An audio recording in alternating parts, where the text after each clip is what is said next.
How about that?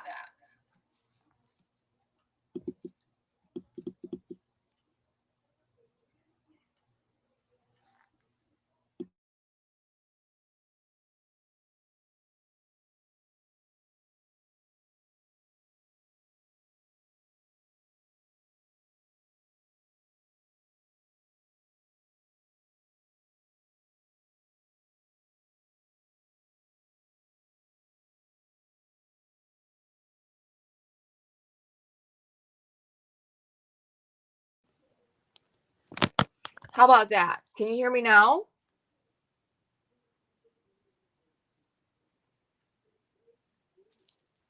You should be able to hear me now.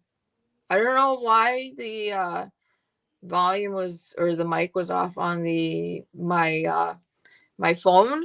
I must have accidentally hit that button. So okay, great.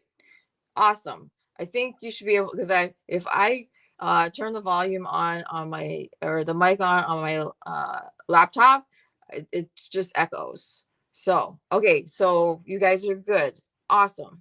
Uh, hey Chris, I'm glad that you're here. And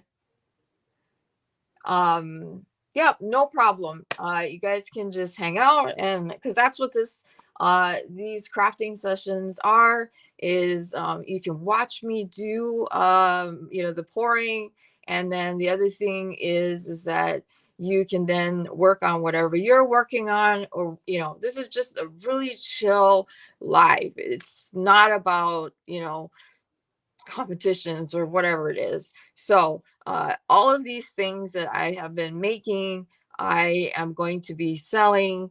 I don't know if I'm going to be able to have the crochet hooks in a good enough condition for me to sell, because I have been told that there is some interest to buy uh, crochet hooks. I have been told that from like months and months and months ago. So I will, which is why I'm like, okay, I have the molds. You gotta get practicing, because uh, I think it will do well, as long as obviously the crochet hooks uh, do what they're supposed to do. Hey, Suzanne. So, okay. So first off, so I haven't poured any resin right now, because I'm not going to deal with it's flash curing on me like it did the last lives. So what I'm going to do is I am first going to, and that's because I talk too much. And so I am going to first, we are going to unload this baby.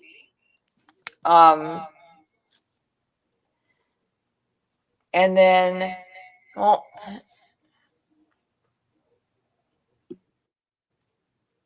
okay. So I'm gonna unmold the book, and then we are going to, I'm gonna make another tile in a different color. When I was making the crochet hooks, like my first foray into those molds, I had tons of extra yarn, or not yarn, but resin. And then so I poured this lotus votive candle holder. So I want to unmold this. So yeah, and so I've heard people love handmade hooks. So I'm hoping that this is something that I can offer to you guys, especially if you are able to use them. That obviously is the key, because and I'm going to price them so that for those of you who maybe can't afford a furls hook, you can't afford, hey Kim, you can't afford an O-fire hook, or any of those more, what I would see as a high-end crochet hooks, this may be an alternative where you can buy what I am going to be making, or you can have a custom one made for you. So the thing is that just like with anything else, it takes time. There's a lot that goes into once the resin piece comes out of its mold, that's not the end of the creation of said item. I will have to sand it, and then I will have to glaze it. So, which is why I had to push back the sale, because I knew with as many things that I have made, um, it's going to take a lot of time for me to sand every single item that I have, and then sit down and glaze every single item that I have. But what I'm going to do is probably tomorrow, I'm going to show you everything that I'm going to have up for sale along with the prices. Okay. So that, and then once I do that, I'm going to get to, sanding. I'm going to sit outside. I'm going to sand away. I'm not going to sand in the house because it makes a mess. When I was in Hawaii, I sanded in the house because, well, I sanded on the lanai, but it makes a huge mess. It looks like I have walked into a snowstorm because of all of the shavings. Oh, one thing. Hold on. I'll be right back.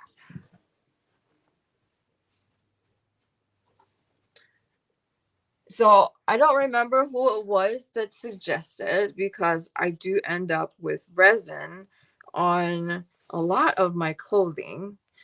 So there's a store here in Stillwater. It's called Trax, Trax. And it's funny because a lot of the locals call it the Goodwill of like appliances or construction material.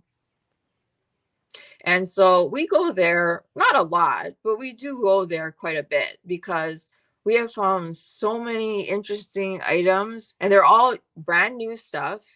So like there's pieces of live wood, there's siding, and all of that stuff. They have refrigerators, air conditioners, and all. But they also offer things for the home, like mixing bowls. It oh, and like for example, when we went there the other day, do you know what I found? I found Stanley cups. I know that's like the in thing right now. Stanley cups. They have Stanley cups for sale at that store. And Stanley cups I know are like the thing right now, and they're really expensive. I think the one that I ended up picking up. Oh my goodness, hold on. The one that I ended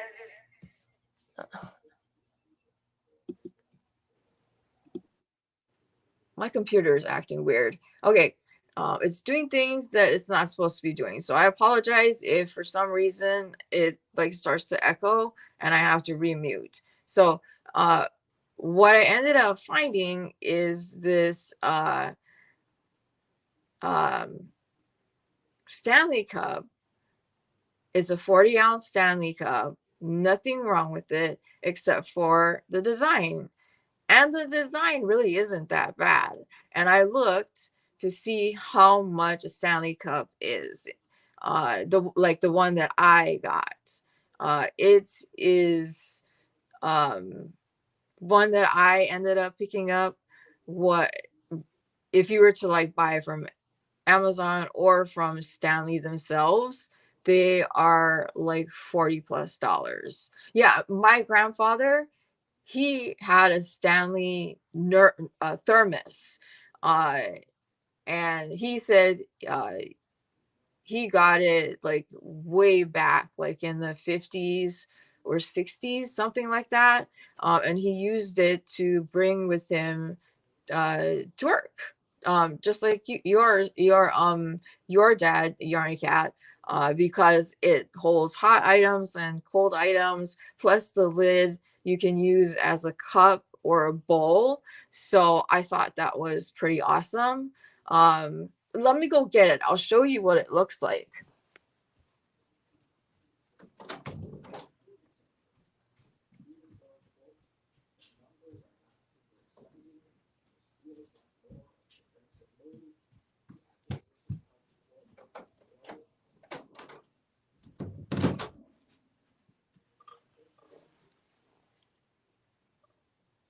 Yeah, I think green was pretty much the standard color, that kind of darkish green.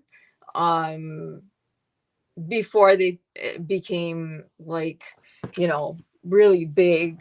I don't know what caused that. I think there was some sort of TikTok thing out there where uh the uh Stanley Cup was in the car, and then the car burnt to a crisp, but the cup was fine, and the liquid inside was still cold. The gal like jiggled it around, and you could still hear the ice inside. So we have tons of thermoses. Um, but when I saw the Stanley Cup and how cheap it was, I could not pass it up. It was like I think it was 24.50. So this is the Stanley Cup that I got, and I think it's really cool. It looks like, to me, it looks like confetti. But I got I mean, I thought, like, I cannot pass this guy up. So I may go back and get a couple more. And then what I'm going to do is uh, this is going to be a prize on my Ohana Appreciation Live that I'm going to be having. So, and I do have a Cricut, and my son is way better at using my Cricut than I am. And yes, the same thing with my grandfather. His was, it was smaller than this, but it did have the lid, and then you could, you unscrew it, and then you pour your like coffee, or you can put soup in it or whatever. And it was, from what I understand, pretty indestructible. So it was, I think the company was founded, like, I don't know, maybe in the 50s or 40s. I'm not 100% sure. I know that a lot of military people had these. So yeah, I really like this pattern. I don't know why this particular store had these, but I am going to see if I can grab another, maybe one or two, and this is going to be a prize for my Ohana Appreciation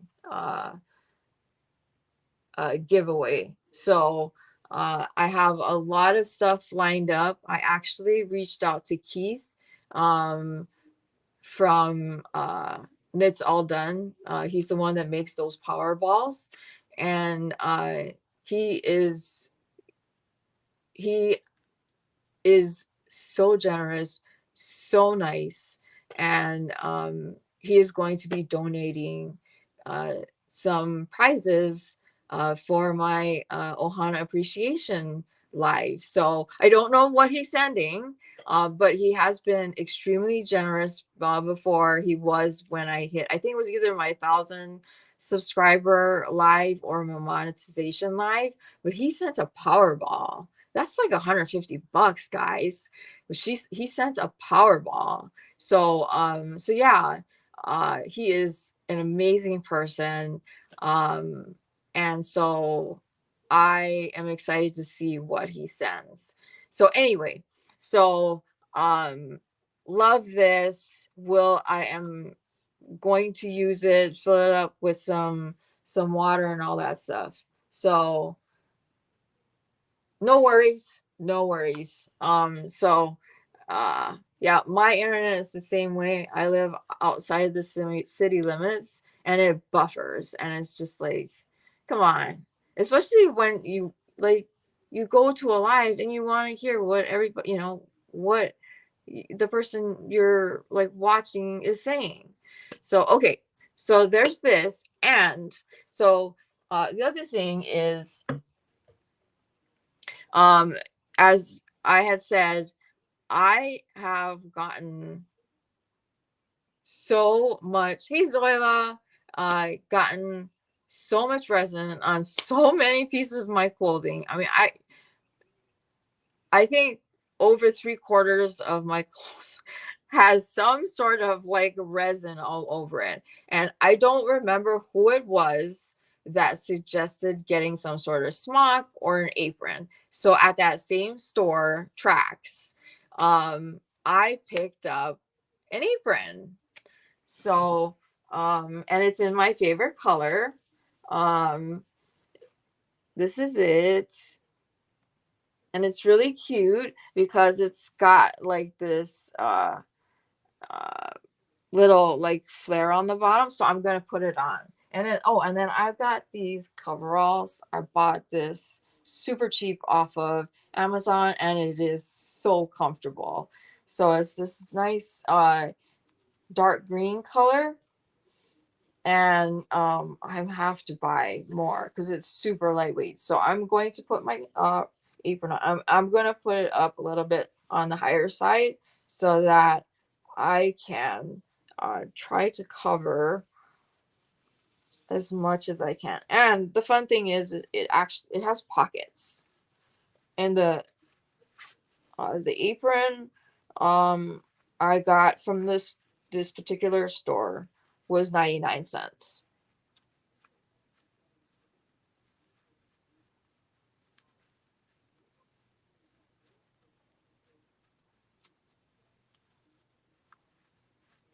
So I'll step back here so you can see.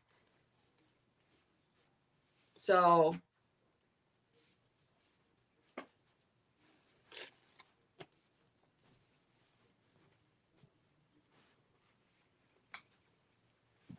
okay, so let's get to it. Because we're 20 minutes in and I really want to pour the hooks for you. We're gonna we're gonna make a massive mess because the hook molds are very tricky and very fiddly. So anyhow, we are going to first unmold the dragon book. So, okay, so this is the back cover. If you remember, I used the chameleon powders, and a little bit goes a long way. So,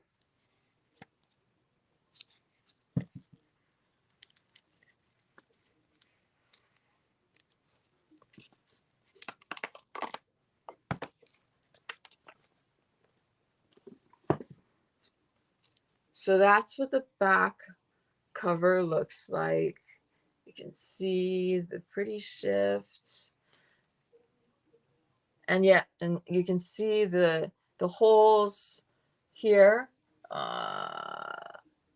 and where the rings would go. And then, like I said, I have the paper. It's lined paper, and then um, it. I just need to find the rings. I know I have the rings. I just gotta find them. So that's that. Now, this is the part I'm excited about, is the front cover. Um, so this is what it looks like in the mold. And the eye here is a yarn flower that was made by Maria. So we're going to, and this one is the one item that I will be selling that will be on the higher end as far as price goes,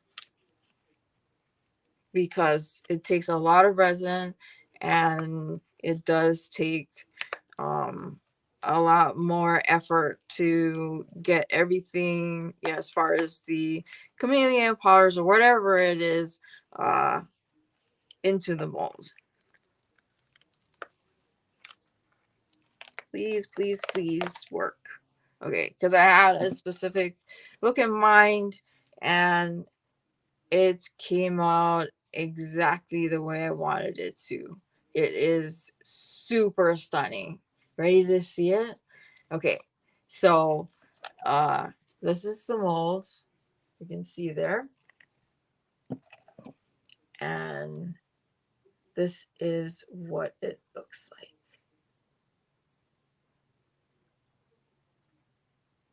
So if you can see the flower eye.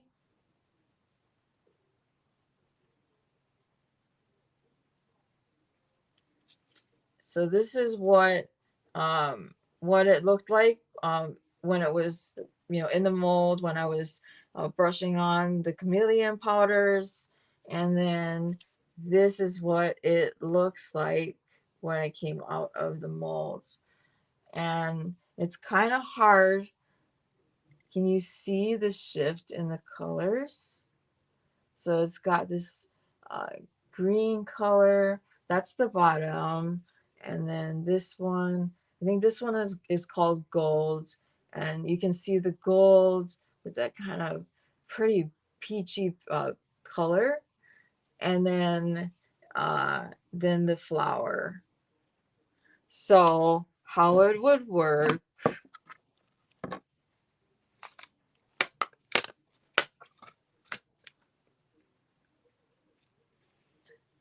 So this is what it would look like on the front and then on the back.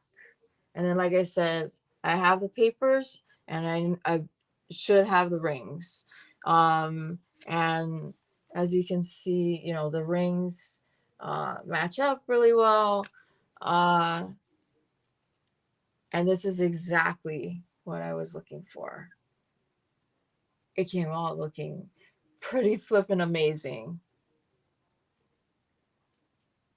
So, and like I've been saying, I will do a pre-recorded video where I will show you each item and I will tell you how much it's going to cost.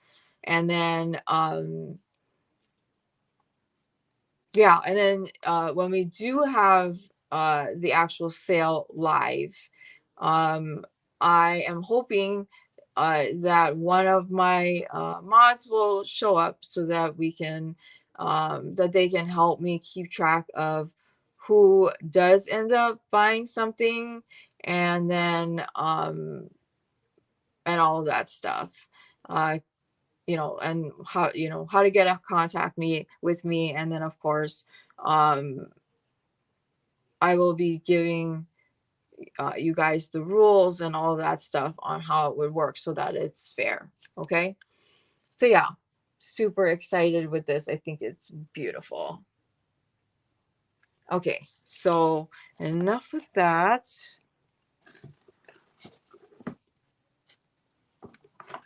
And then this is like literally one of my favorite molds. So this is the lotus.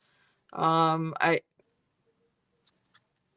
a lot of my molds, so I think it was Chris, you said that uh you have been looking at Amazon for molds. You can also look at Etsy. Etsy has a lot of molds. They there are mold makers that are on Etsy. One of my favorite mold maker is, he's called Zapped. It's ZAPP and then the number 3 and D. And I bought a couple of molds from him. He makes his own molds. And of course, I like supporting small businesses. And as I try to get the mold, to come away from the resin a bit so I can get it started and get it off.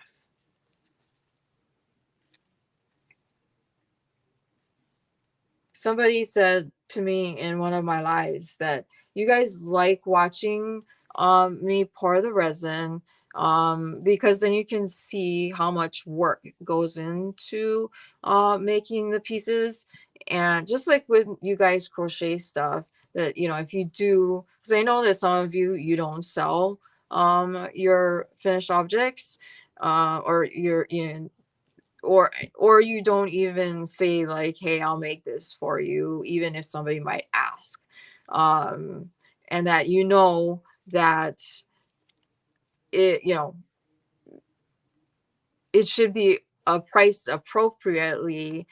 And a lot of people who don't do crochet or any sort of craft, they don't understand what goes into making what we make. That it takes time, it takes labor, it takes the knowledge that you may have studied over years and years. And then the other thing is, uh, that there is no way somebody who wants, like, say, an Afghan or uh, um, a shawl or whatever is going to sell you, or you're not going to sell them a shawl that you have spent hours and hours making for 10 or $15.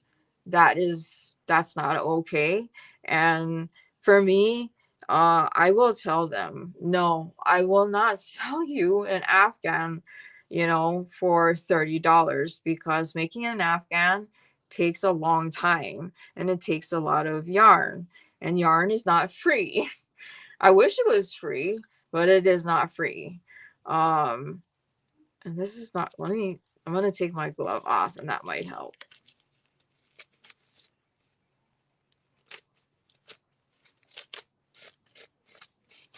And I'm hoping that I'm able to sell everything that I've made. And then what I'm going to do, like I said, is I'm going to uh, then make it so that either each month I do a resin sale where I make X amount of items, and then sell it, or make just the hooks and or pens, and then let you guys know that they're available, along with a certain amount of customs, and then we'll hold a live, and then you guys can claim whatever it is that you see that you might like. Now, here's the thing: when you come to my lives, please don't apologize. Or if you can't make it, don't apologize. Do not apologize. I understand you guys have lives, you have made doctor's appointment, dentist appointments, stuff to take care of with your children, whatever the case might be. And so there is zero explanation whatsoever to tell me, I'm sorry I didn't make it to your live, or whatever it is, because I completely understand. Life tends to, happen. I mean, I know because I have kids. Like yesterday, I was going to post a video because I have some mystery boxes that I wanted to film and unbox for you guys, but I just did not have time to do it. I felt bad, but it's like stuff happens and the mold is not cooperating. Um,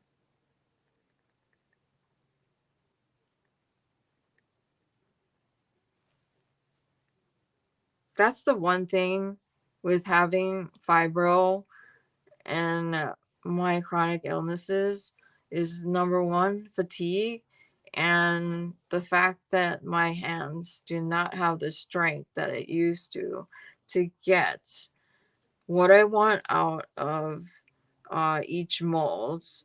And uh, it goes especially for um, my jar molds. Those are the ones that are the most difficult to get the finished item out of.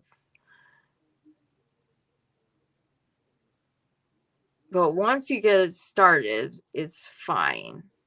And that's what I'm trying to do, is get it started so that I can pull this out. So this particular piece is essentially the leftover resin from the pens that I made the other day.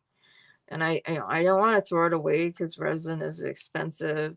Let's see. So far I'm okay, but I know that I'm going to have to buy more. Because let's see. This is a 1 gallon set. They do sell 2 gallons. It is. It is it's the rain, and then it's also it being chilly in the morning, and then it's warm during like the afternoon, and then it gets chilly again.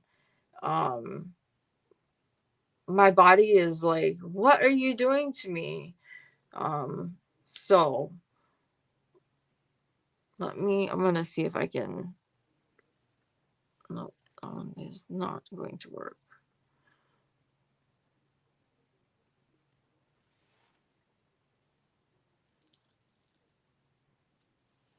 Okay.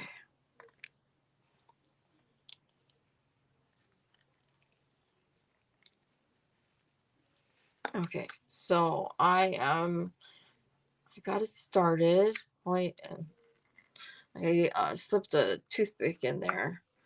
All right, so I am unmolding it.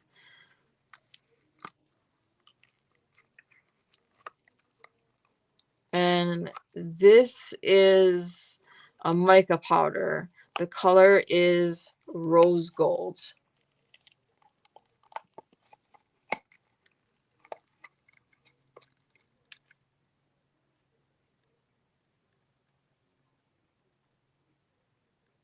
I don't know what that black spot is, but I know I can sand that out. Okay, so I am setting this aside. And that is the votive candle holder. And then, like I always say, thank you. Thank you, Yarny Cat. I love rose gold. The little canister that has the rose gold is like halfway full because I use the color so much. But I do have pretty much every single color under the sun when it comes to my micas. So I like that, like the petals are that rose gold color. And then we've got a little bit of uh, clear on the sides. I told my husband, I said that when we hit, or when we have our next wedding anniversary. Now I'm not a big jewelry person, so like this necklace here, my husband bought this for me when he went back to Hawaii for a court thing that he had to do. So I was surprised, but I told him, I said, on our next anniversary, I would really like to have a piece of rose gold jewelry, like a ring. Um, it doesn't have to have diamonds or anything. What I would really like to have is a rose gold band with like an opal in it. That I think would be absolutely gorgeous. So that's that. This this baby is probably going to be going into the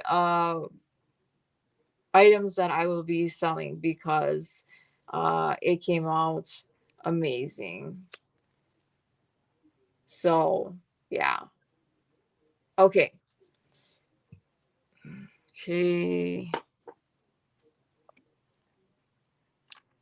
All right. So now let me put my glove back on.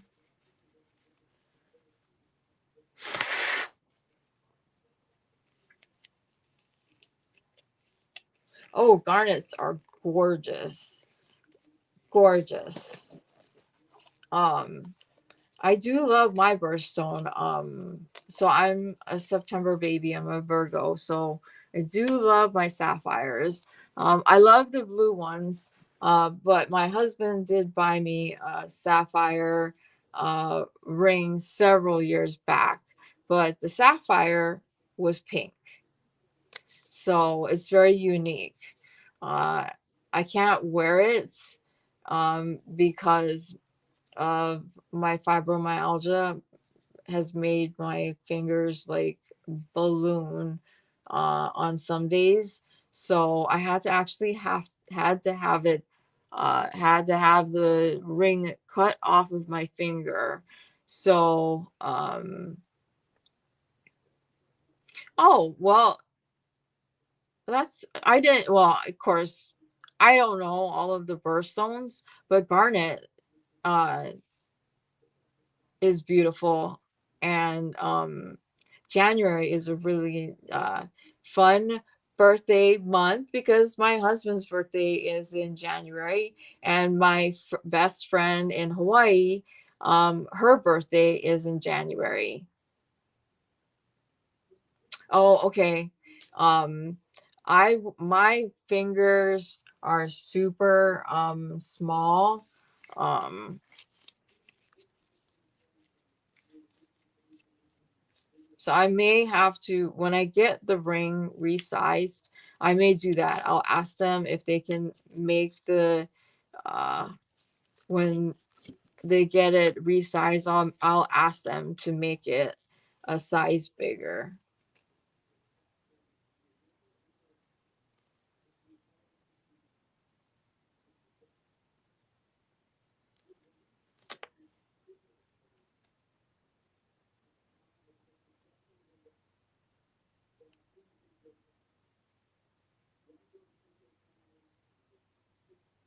Okay. Is that the ring size? I think my ring size is a size 4. So, I have very skinny fingers. So uh the ju- uh the jeweler was like, "Wow, you have really tiny fingers." So um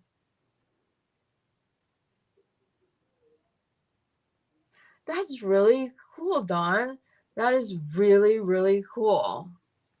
Um My husband has just a standard gold band. He didn't want anything fancy, which is pretty typical for him. But and then I have a matching one uh for him. And here I'll show it to you. So that's that's my wedding band. And what makes it quote unquote unique is that the edges are have like uh I don't know, ridges on it, I guess. But as you can see, my wedding band is, oh, okay. Well, I'll have to keep that in mind. I'll write it down. Um and hey, you never know, you might get a surprise from me. So uh because my love language is giving. Um, and then this is the engagement ring. I picked it out. Well, we picked it out together because he wanted to make sure that, I liked what I got. My husband and I are very, well,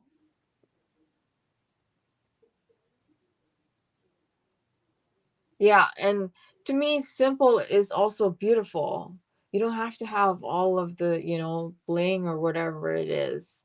Um, so this is my engagement ring. It's in the shape of a heart. I don't know if you can see that.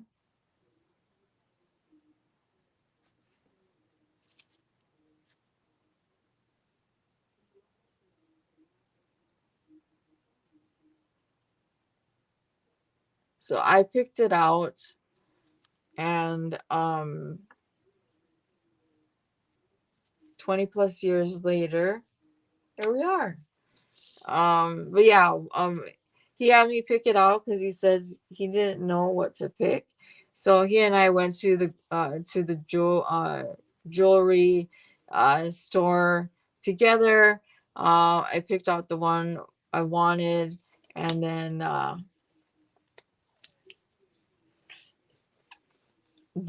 I think after I got a size and they were done is when he proposed.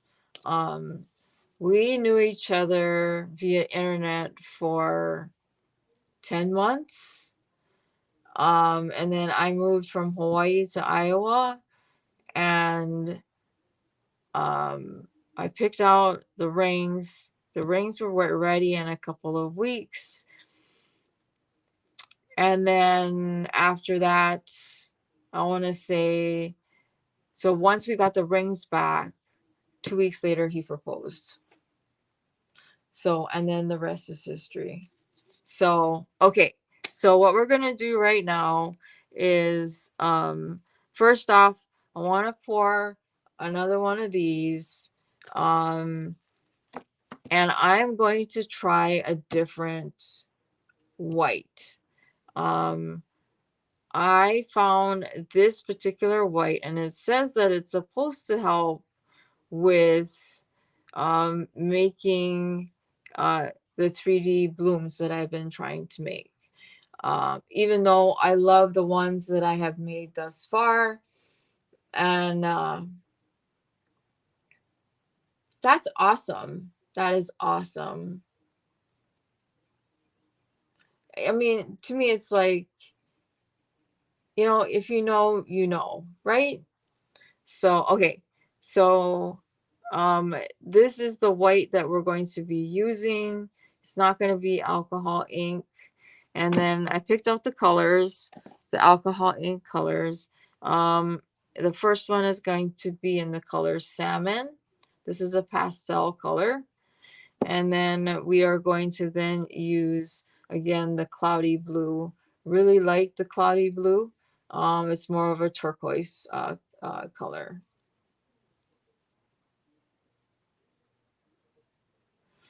So we are going to pour the resin now. So and then when we get to the hooks, I am going to have you guys tell me. I will show you the molds, and then we will decide together which ones you want me to experiment with uh, to make. Okay, so I am going to make just 4 ounces of resin because each of the hook molds, they do not take a lot of resin to fill them. The hardest part of those molds are to get the resin into the hook portion of uh, the mold. It's very fiddly, and I have to squeeze the hook portion to avoid any bubbles from getting in there. Uh, uh, and in all honesty, I don't mind that there are bubbles in the actual body portion of the hook because I think it gives it a little bit of um I tried tapping it.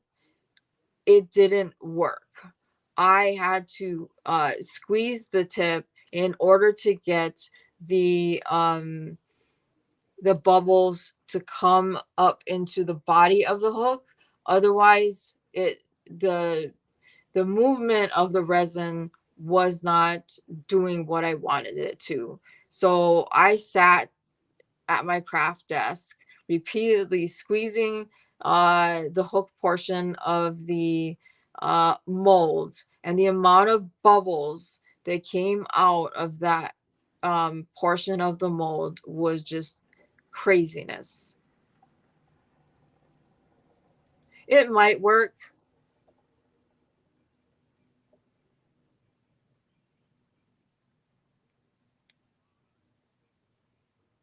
I used a toothpick.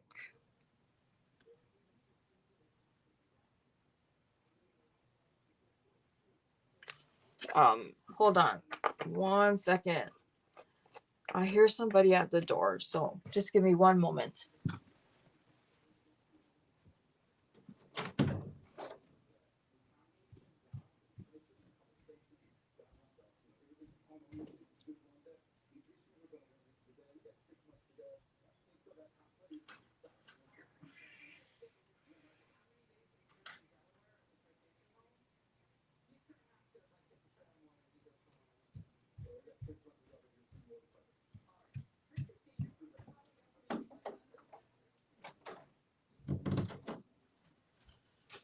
Okay, sorry about that.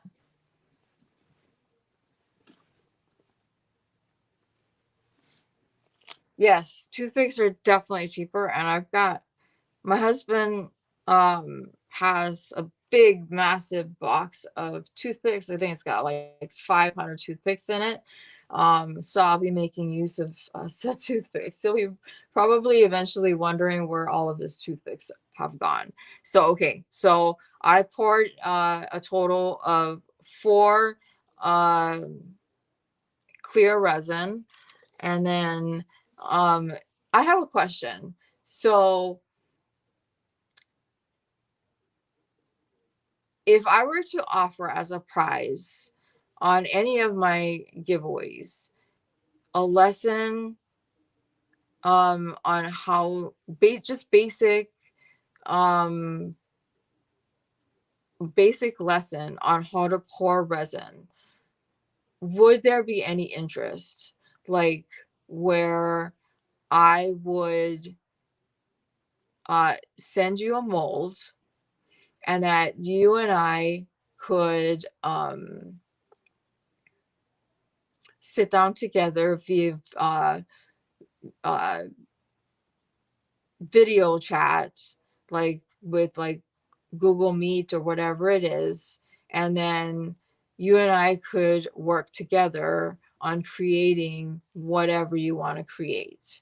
And then you can obviously you can keep the molds, and then um same with whatever resin is left over. And then because I think the company I use uh, has a resin kit, and then it has pretty much everything in it, including some small bottles of resin, and then you can do that. Um, and then uh, it'll kind of get you start like it'll like be you'll be able to get your toes wet and see if this is actually something that you would like to do. So okay, Yarny Cat, I know that not everybody would be interested, so because I know that some of you are intrigued with the idea of learning how to do this, and I am more than happy to teach. The only thing that would probably be a hard thing to coordinate is the time. So I'm in Central Time. I don't know where everybody else is, but yeah, that would definitely be something that I would want to give away. Um, and you guys, whoever would win, would then tell me what your schedule is, and then we could work something out. Yeah, and that's what I was thinking, Yarny Cat, that I would say, I'm giving away a lesson on the basics of resin, um, and then they can decide if they want to enter. And if there's only a handful, then that means whoever it is, that does enter has a pretty good chance to win. So, because uh, hey, Sally, I'm glad you could make it. Because I know that Thris and I are going to working on a plan to where she and I will probably do it as a live. And no, you're not late. You are not late. Um, Sally, would you like to see the dragon book? I unmolded it. But Thris and I are planning on doing a live where I will teach her the basics of pouring resin, and then uh, she will teach me the basics of dyeing my own yarn, because I want to learn how to dye my own yarn. Okay, so Sally, so this is what you saw when I poured it and all of that stuff. I put all the chameleon powders, and this is the other side. So it's, this gold and peachy color. And then this is the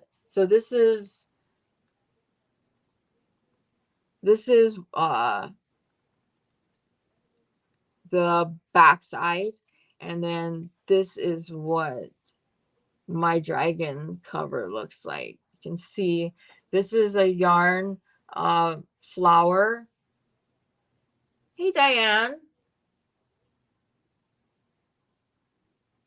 So you can see the shift in all of the colors. And like I said, this is the one item that will be on the higher end of this, the pricing. And so I'm thinking probably tomorrow I will make a pre-recorded video of all of the items that I have made for the sale, and then I will tell you how much they are all going to be, and then you can decide if there is anything that you're interested in purchasing. No pressure. You don't have to buy anything. You can just show up and hang out. So uh it'll be fun. So yeah. And then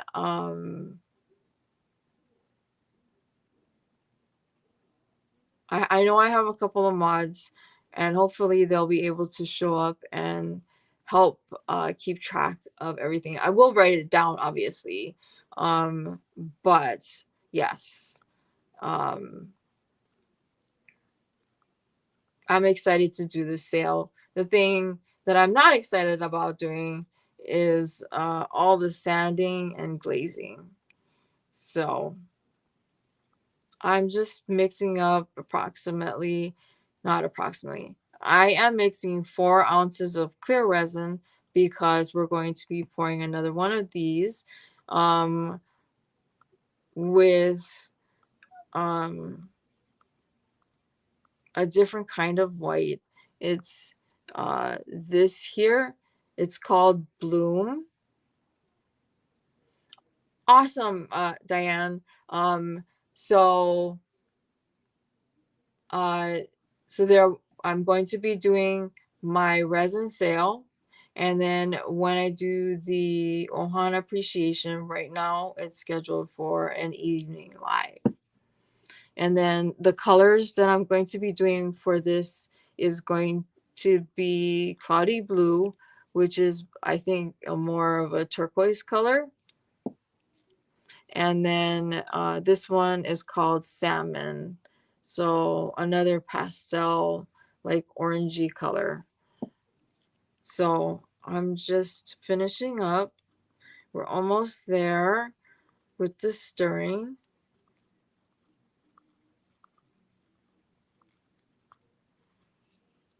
And Dan and Sally, I will show you the advice, because like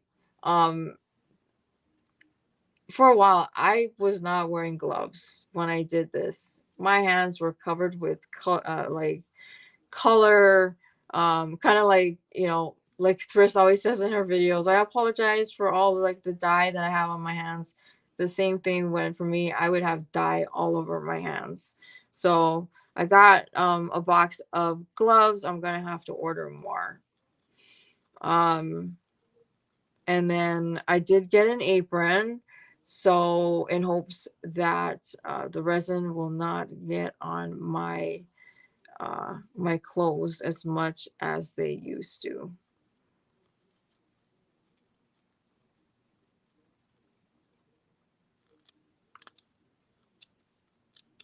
I'm trying to mix this slowly to avoid as much bubbles as I possibly can.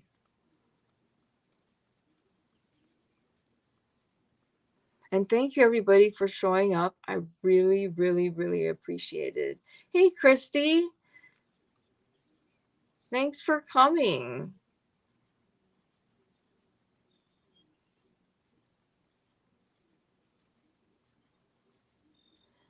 So and then of course I have 2 mystery bags that I am going to be unboxing. So you'll be seeing those videos come up as well. And other than that, I'm going to have to start sanding and glazing all of the items that I've made. And that's why I had to push back the sale live, because I want to try to get most of the items that I have available for sale uh, completed and ready to go, because this week especially I've been so tired. It's like having like fatigue like this is just, it's getting so old.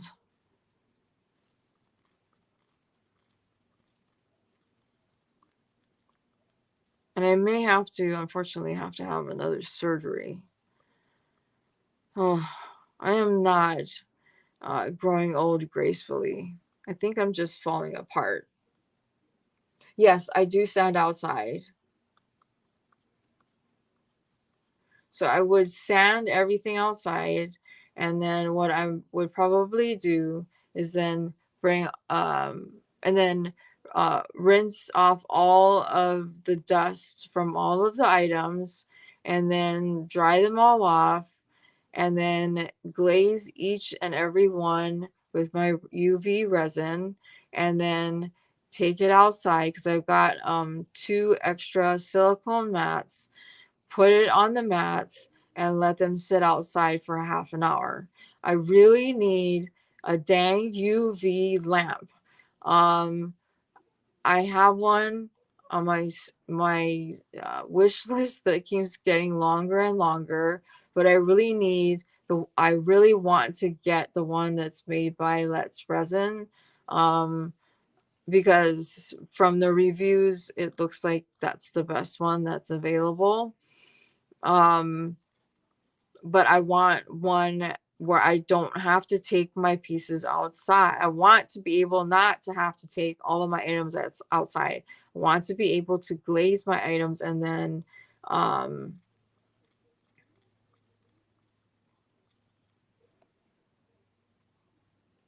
right.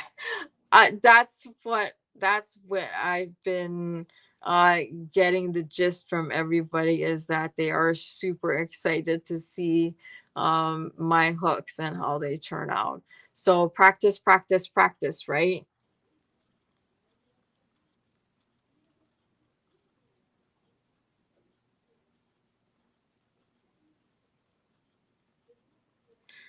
Well, I could do that. If you when I did that one time when I was still in Hawaii and I sanded my items, some people were like, um, it reminded them of going to the dentist. So, I can definitely do it.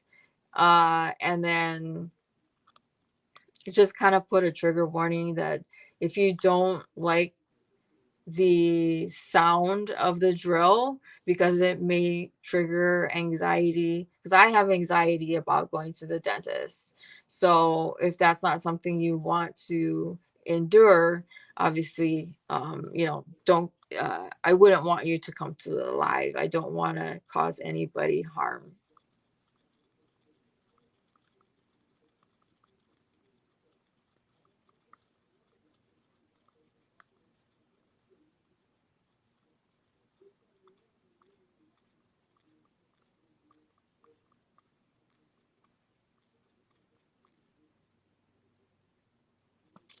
Okay, so my little medicine cups, I'm going to use that for the white. And like I said, this baby is something that actually another YouTuber, um, she's made this. She also has molds that are on Amazon and on eBay. They are gorgeous.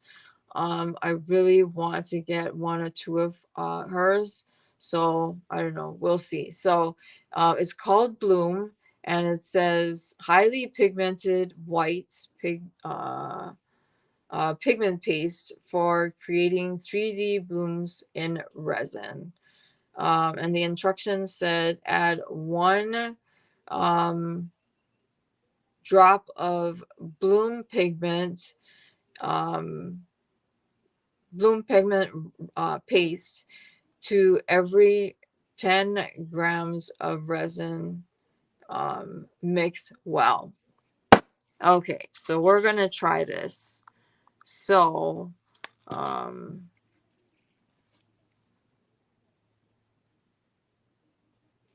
let me see if this has got grams on here.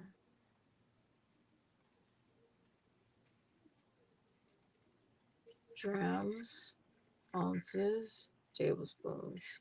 Let me see about my cup here. Ounces, milliliters. Okay. Well, we are going to just go with it.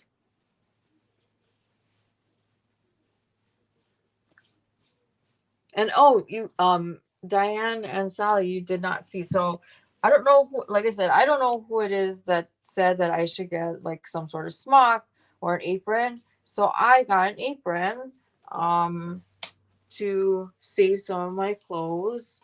So I will step back. So it's an apron, and I tied it up high to try to protect as much of my clothes as possible, because they always, the resin always manages to drip on my pants.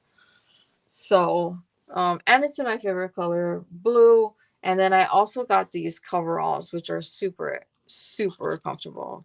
Okay, so um, I am going to do.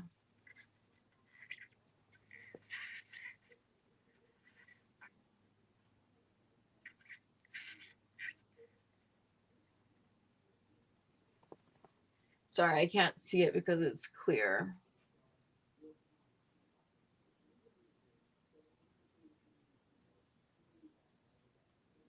I'm gonna do 1 teaspoon of the clear, and then I'm gonna add the white to it.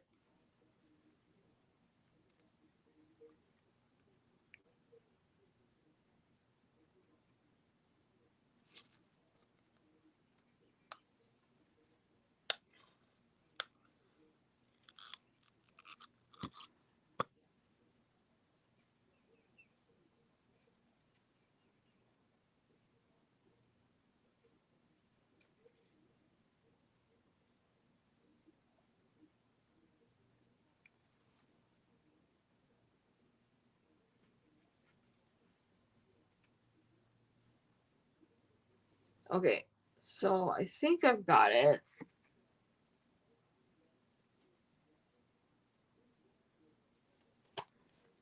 All right, so we're gonna set that to the side. Make sure this is closed good. Make sure that's closed good because I'm gonna shake it.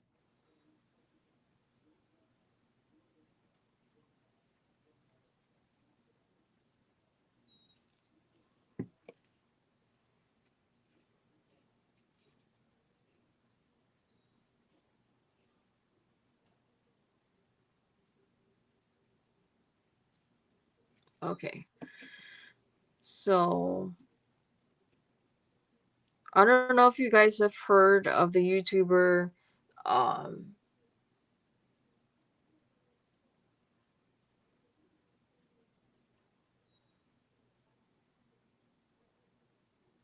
oh, I knew it was.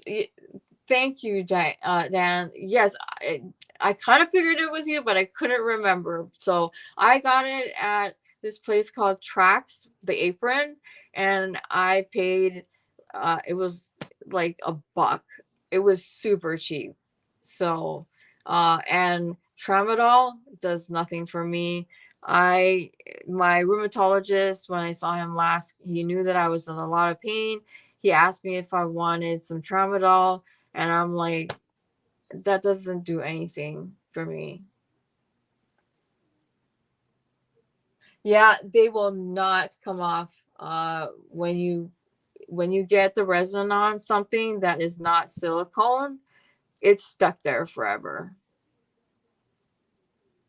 It will not come off. So, okay, so I'm gonna according to, okay, first off, my brain needs to stop going all over the place. Okay, so the resin artist, who is also a YouTuber, uh, this particular product was created by her, from what I think anyway. And her channel is called Pouring Your Heart Out. I watch. She's got like over 1,000 videos.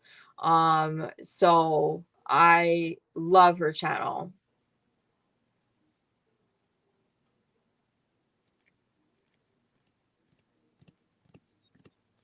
So I'm just gonna open this a little bit because I'm assuming that a little bit goes a long way. And I'm just gonna do one drip.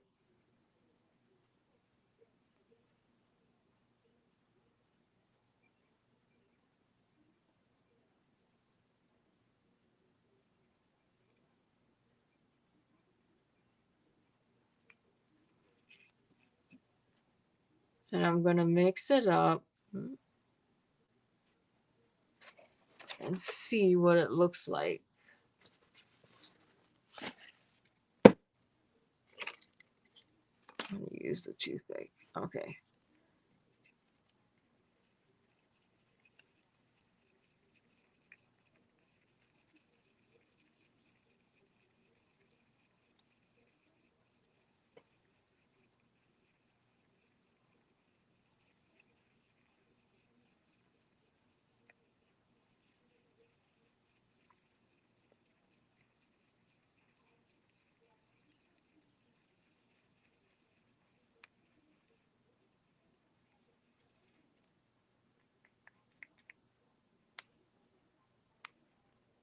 Okay, so I think that's good.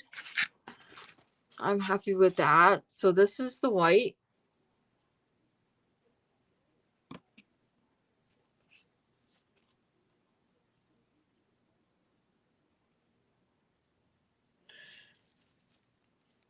Yarn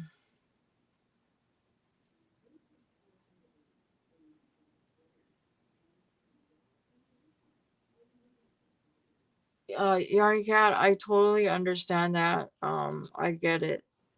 Sometimes pain medication works and sometimes it doesn't. It just depends on the how bad the pain is. I hate it when they ask you what your pain is from 1 to 10, because sometimes you cannot, 10 is not a high enough number to say how bad it hurts.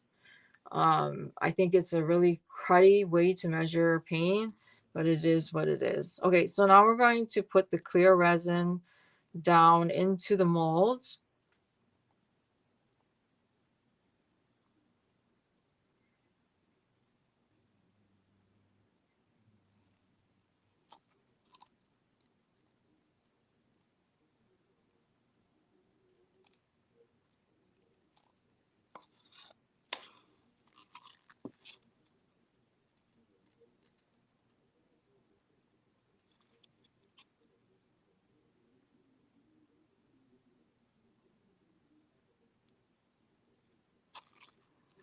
Just a little bit more.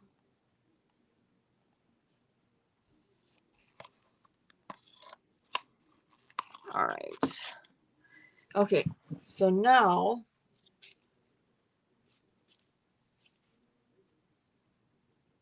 no, it does not. It does not. I have not done them yet, so don't worry, you didn't miss out on that. I am, as soon as I get this poured, we will be doing that next. Okay, so first, we're gonna do the cloudy blue, which I say is actually turquoise. It's like a pastel turquoise. So I shook it. I need, for me, I know I need a better pain medication. Okay, so no particular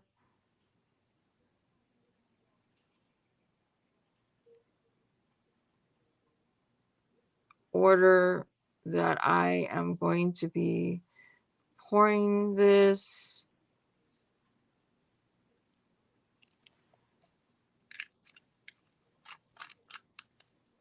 And then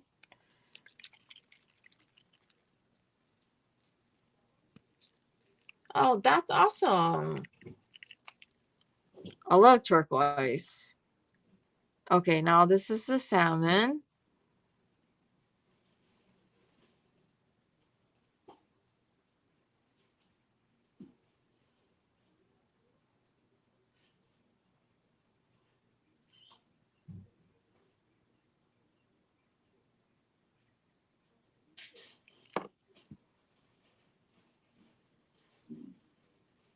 I can't even really see the salmon. I'm just gonna add just a little bit more.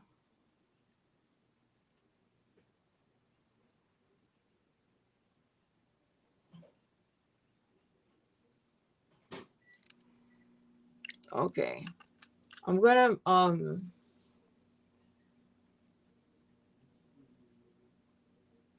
thanks, bestie. You are amazing. So, okay. Setting that clear resin to the side, and I am going to scooch this over a little bit so you can see the tile a little bit better. I don't want you to see that there. Just get that a little closer there. Okay, so now I got my cup here and adding the white to my pastry bag, and I need a popsicle stick to scrape the sides. And then once I get this poured, and all of that fun stuff, we will move on to the hooks. And I will let you guys pick which size hooks you want me to make. I'll do a couple. Obviously I'm not going to do all of them, but I'm going to do a couple. And then I want to use chameleon powders, and we'll go from there. I tried to see actually if I could get like a crochet flower into the mold, and I can't. It's too big. I may try to do like the resin hooks and something else to go along with it, but we'll see. Okay, so that's that. Wipe this off. Okay, so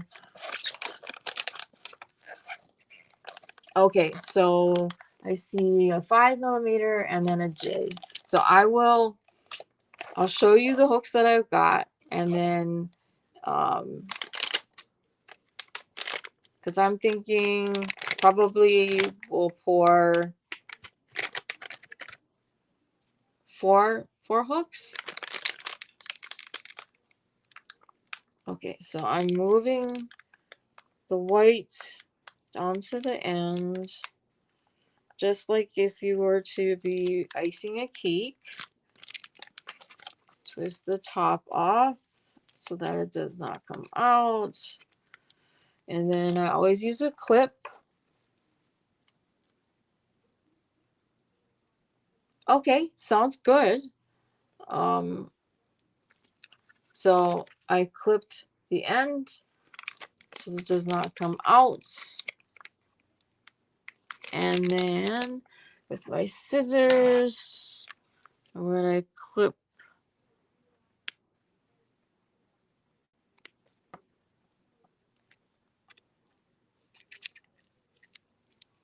the tip so that we can get that white in there. And so I learned that you have to put your alcohol ink first, so that it does its thing, so that when you put your white in, it essentially will stop spreading, sort of.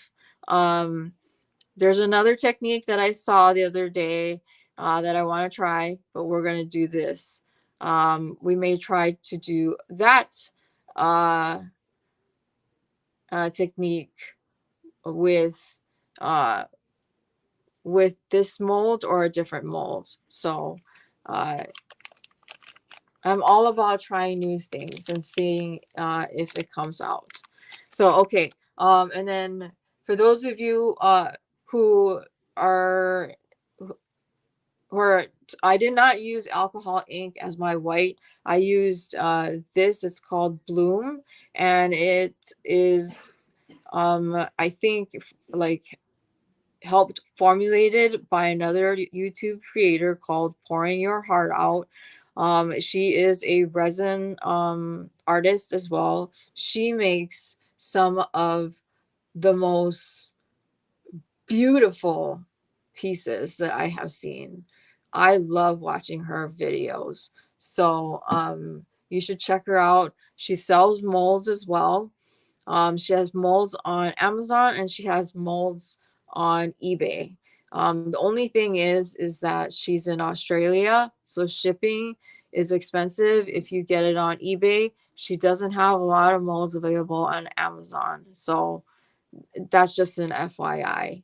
So, because there is a mold that I want from her, and it's on Amazon. I just haven't pulled the trigger yet, because it's like $37 or $38. Okay, so we've got the white, and now we're gonna do the swirls on the mold, or yeah, the mold. So we're gonna start from the center, and then we're gonna work our way out.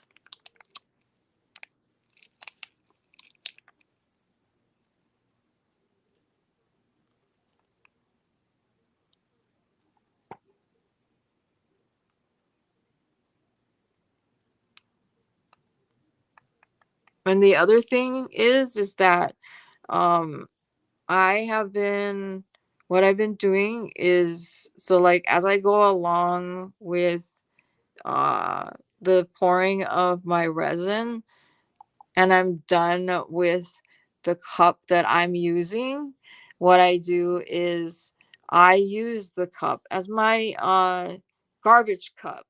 So like any sticks or things like that, I will put it in there um because it's already dirty. And then it's easier for me to then grab that cup and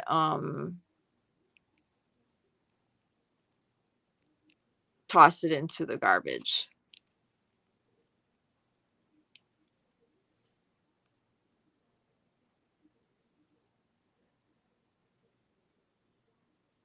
Sorry, my vision has been going in and out lately. Um, hey, cat, my eyes, and I don't know if I should be alarmed. I wear glasses and contacts, but even with the glasses and contacts, my vision has been like blurry as mud. I can't see things properly. I don't know what's going on. So I've got to call my eye doctor and find out what is happening. Because it's really frustrating when you're trying to do stuff like this and you can't see.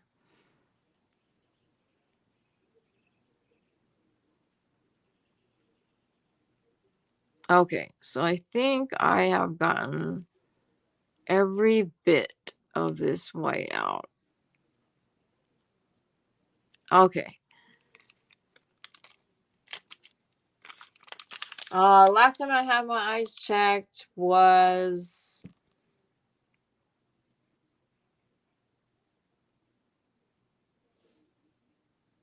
3.5 months ago.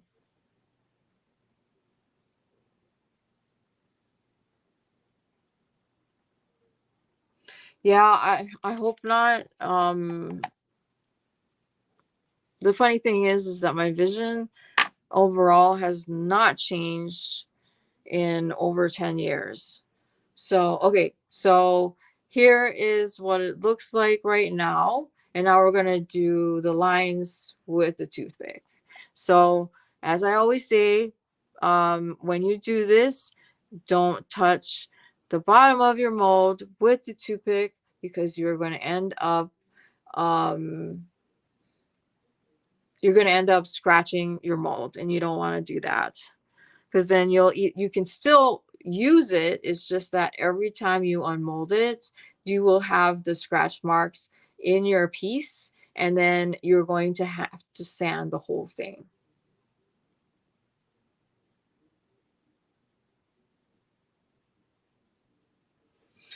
Right. Well, I have had to wear glasses since I was in the 4th grade. Okay.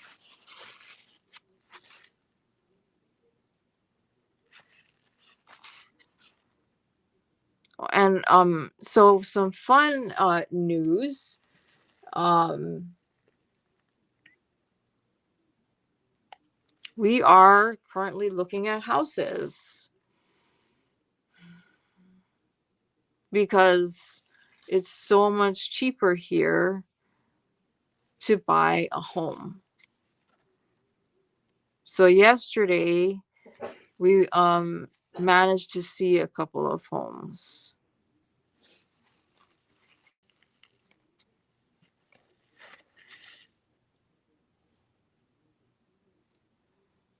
So okay, so I did the ones that go inside. Now we're going to do the ones that go outside.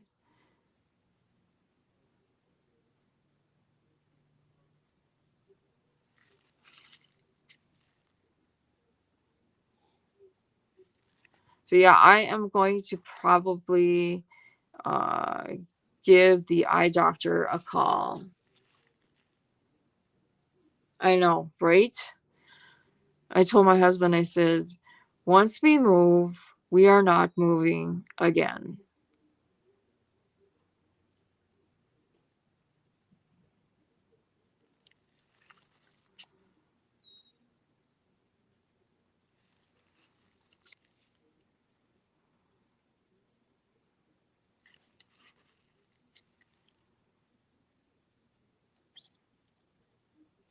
Because I absolutely refuse to move.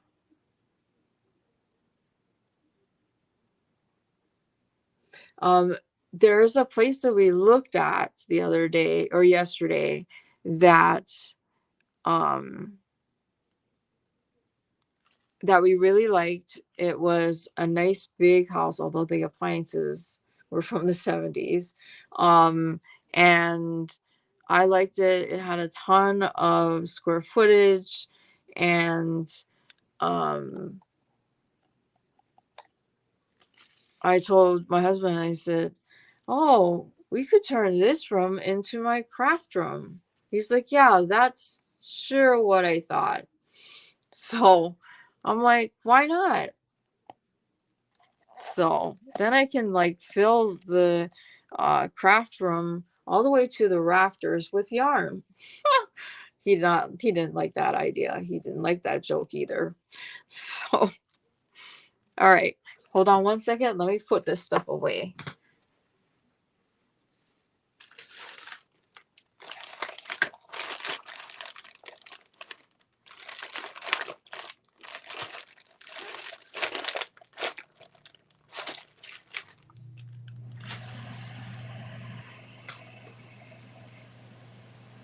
All right. So here we go with the crochet hooks, guys. Okay, so I will show you the molds.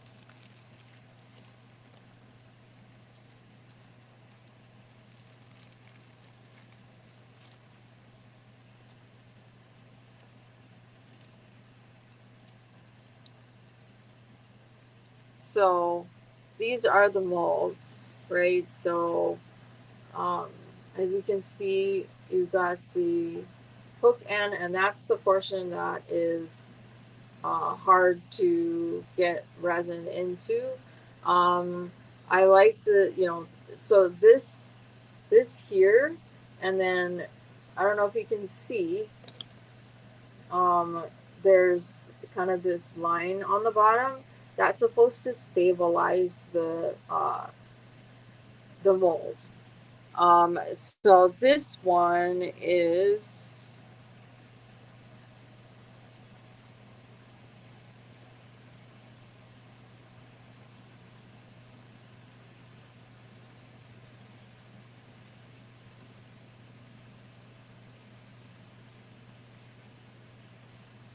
so this one is a 4 millimeter, and then I have a mold that is like a, let's see.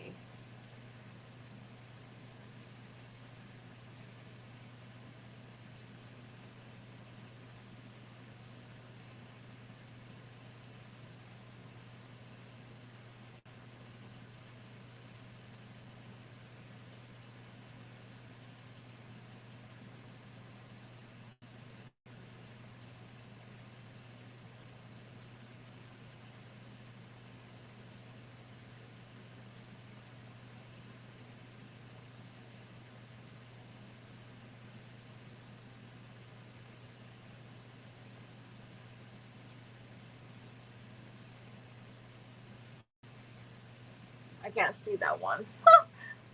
um,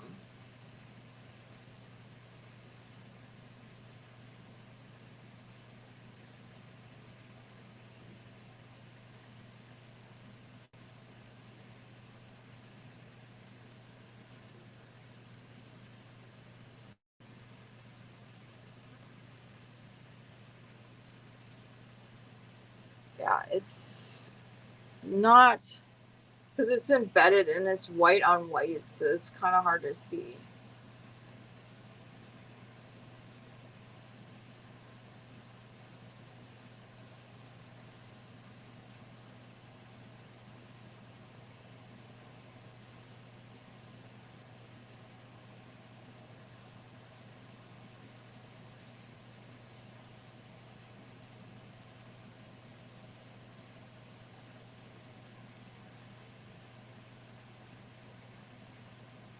I think this one is an 8mm.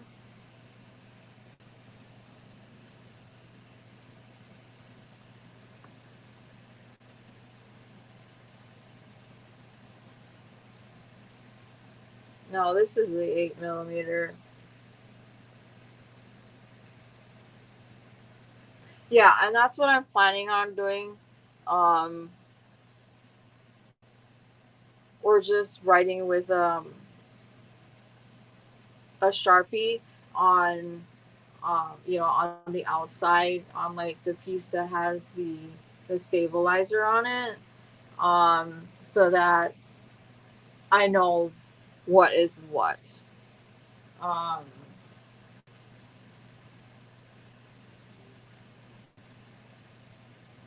so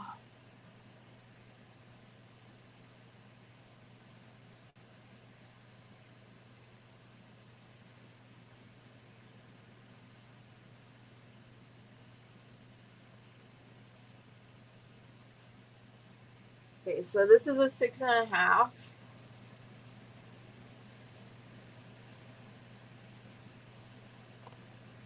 I mean, and I even have something as small as this one. And like I was saying, so these are very fiddly. Um, it it takes time, and so let's see, how many hooks do I have? How many hook molds do I have? I have 1, 2, 3, 4, 5, 6, 7, 8, 9, 10. I have 10 molds. Okay. Okay. So one, like I said, once I feel comfortable with it, I have no problem. And what I'm going to do is, so I don't like overwhelm myself, is I will open up so many slots that for commissions. And then once those are gone, and that I'm actually finished, then I will open up more. And so where it'll be only like a very small amount of customs available, so I don't end up like, you know, overwhelming myself. So, which let's see, what did we say? We said,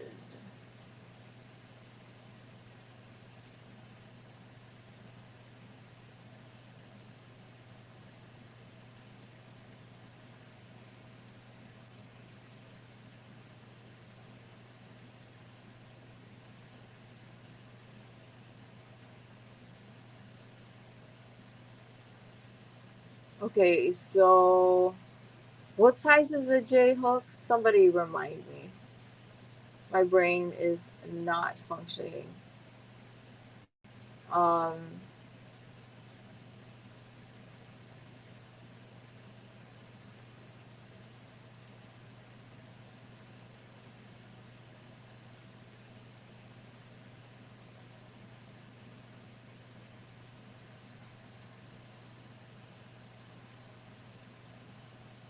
6. Okay.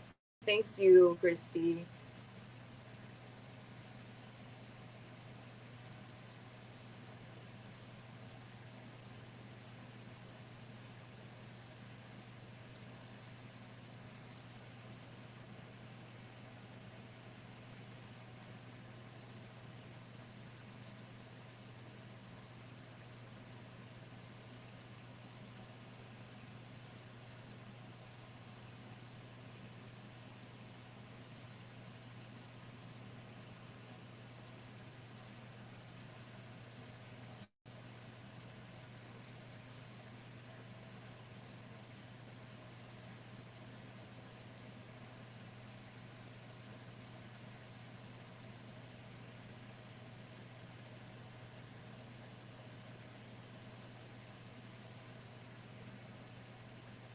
Okay, yeah, the age I know is a 5.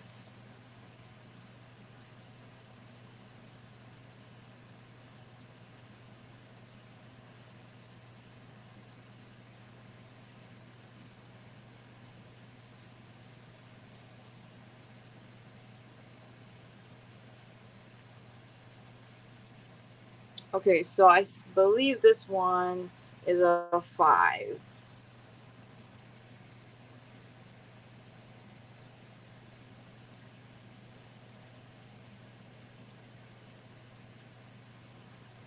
Okay, there's that one.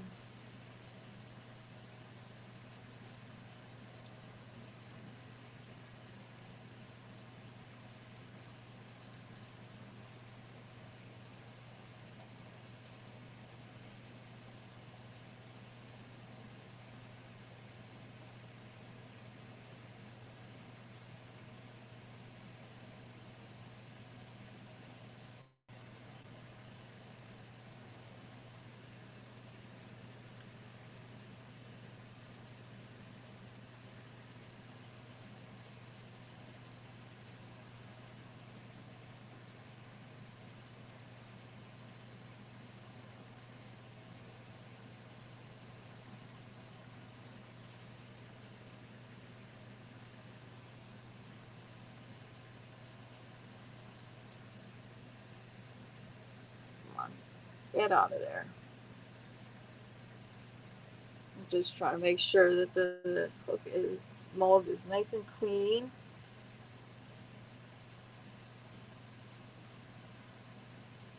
And the hooks, the amount of resin does not, it doesn't take much. So I'm thinking, in order for the hook to be filled properly, I will fill the hook first. Um, I will show you one. So this is the hook.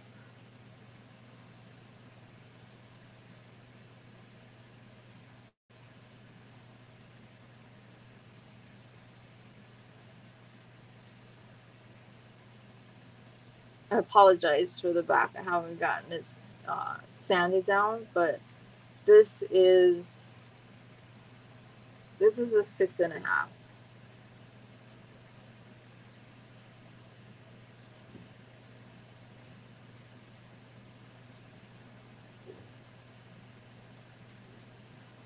And like I said, what I would do, obviously, I would sand it. It would get glazed, and then what I would do is then I would go ahead and crochet with it.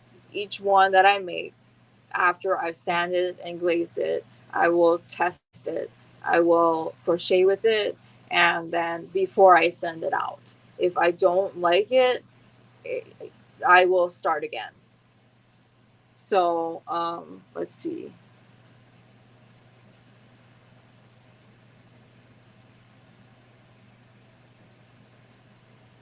Okay, so I've got the 6 millimeter,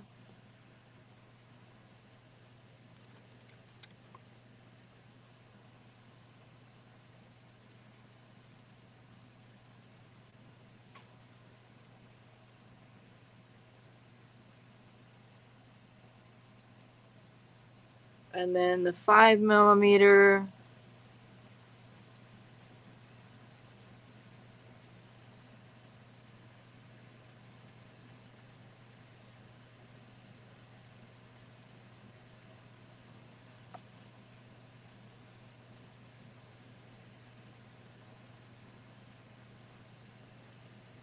um,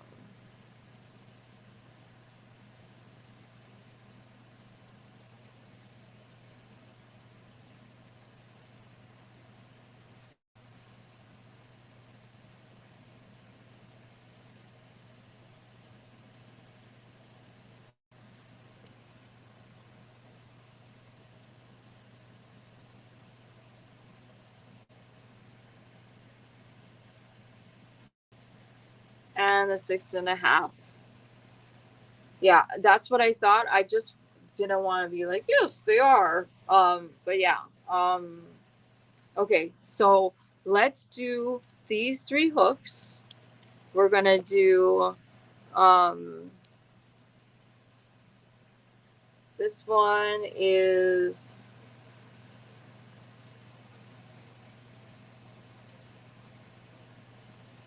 this is the 6.5.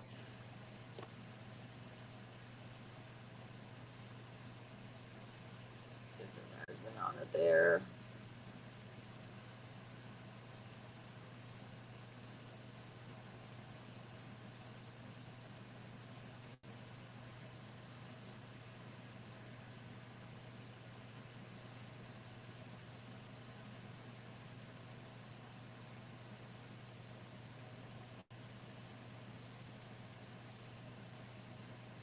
Sorry.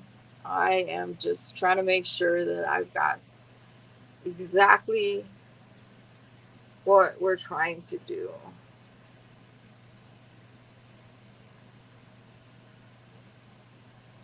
And I would even, as far as, do I have chartreuse? Let me check.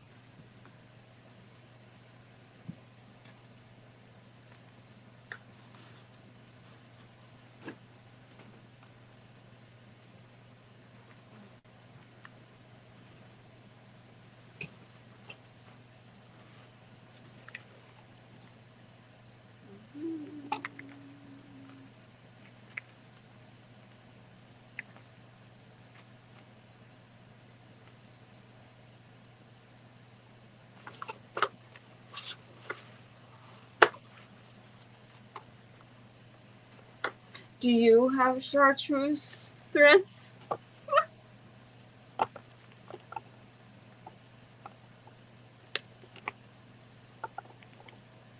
Or that burnt orange? Go pokes.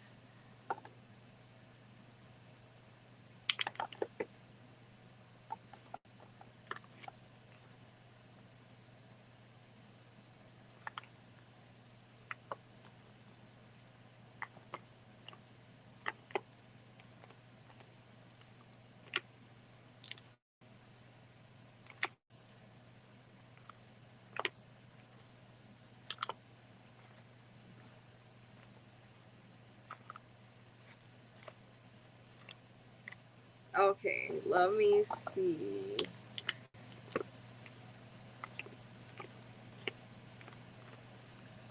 Hold on. The closest that I have to with bacon sprinkles, that would be hilarious. Okay, so this is the closest that I kind of have to chartreuse. It's not really chartreuse, but it's called parakeet green. Is this?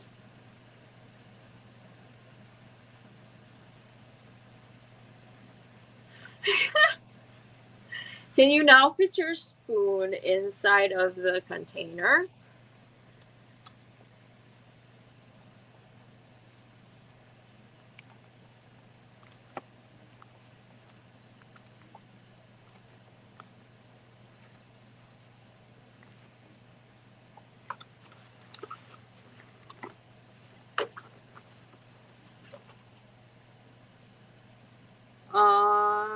And then I have this one. There's that.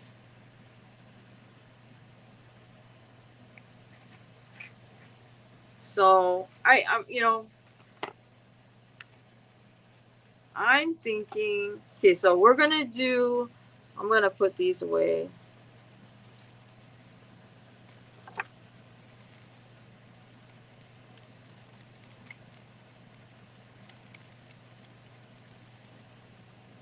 I will do the bacon. I've seriously given it some thought on how I want to do it. Because the thing that I would only be concerned about is, the grease.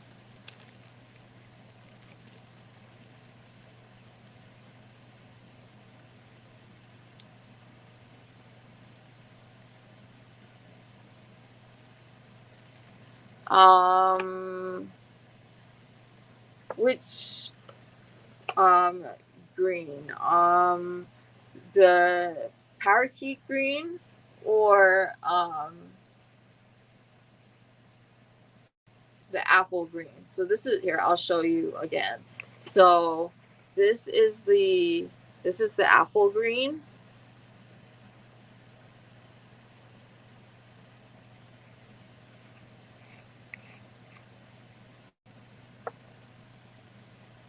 That's what I was thinking, like bacon bits. But I wanted to do like a whole strip of bacon in it. And then this is the parakeet green.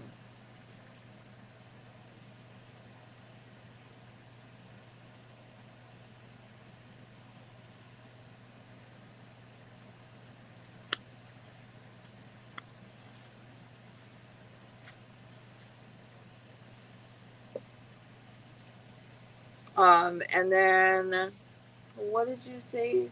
Blue and black. Okay, so um the black.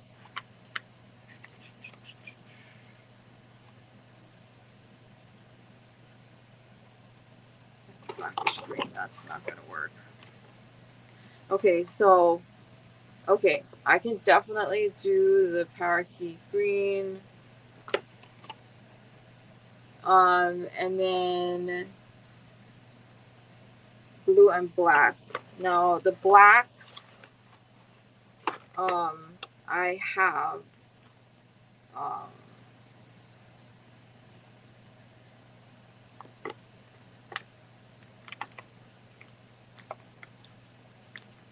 where did they go? Okay, then I would do the graphite black.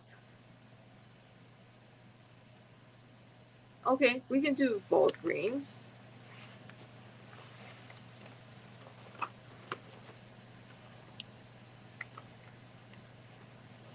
And black.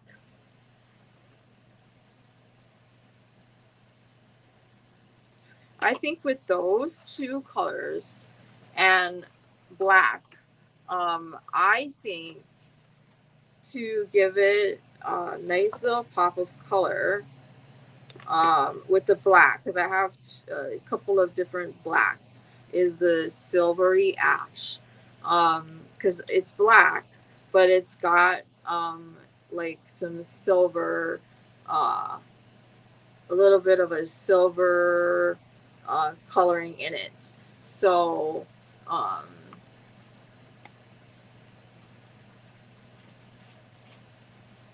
I'll show you what it looks like.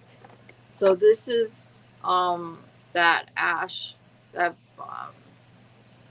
silvery ash. So that's what it would look like.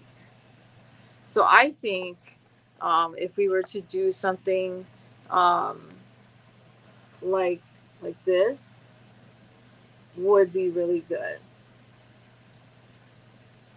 Okay, so we can do that, and then I want to try. Um, where is it? Take this one because I have two different brands of mica powder. One is called Rolio, and the other one is called Seso. And um,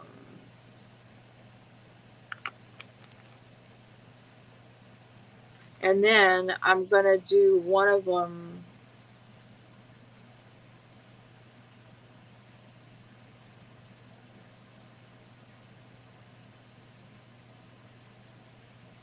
I'm gonna do one of them as electric blue.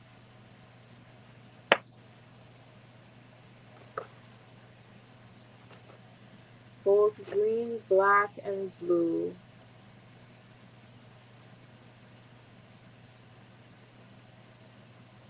And the silver would, okay.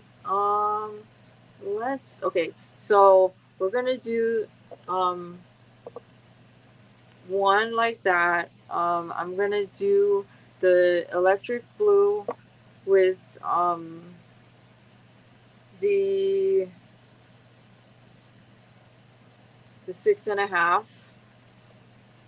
and then the last one.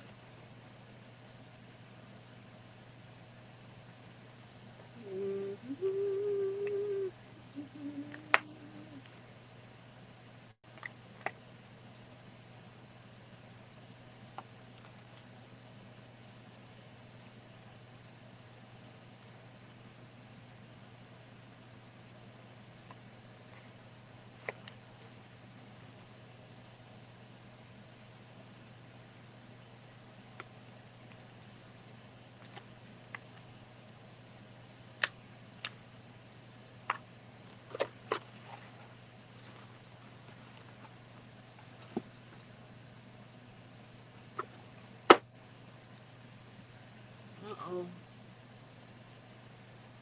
And all right. I'm gonna have to mix up some more resin. Too much talking.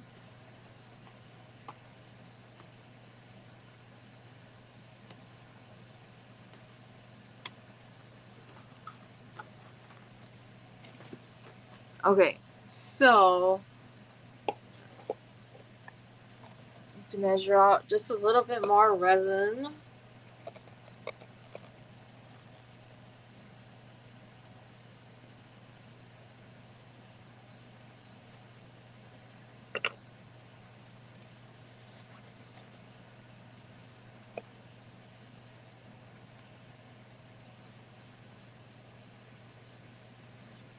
I'm gonna need check my other cups here.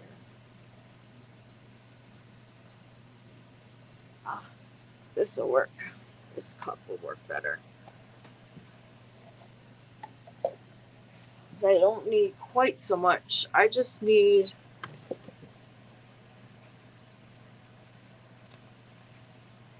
all right. Let's do, I think I only need probably 2 ounces. So we're gonna do 1 ounce each.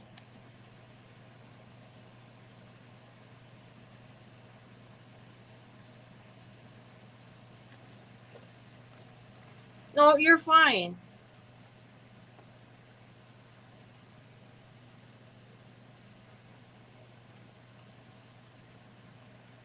Hey, Melanie. And then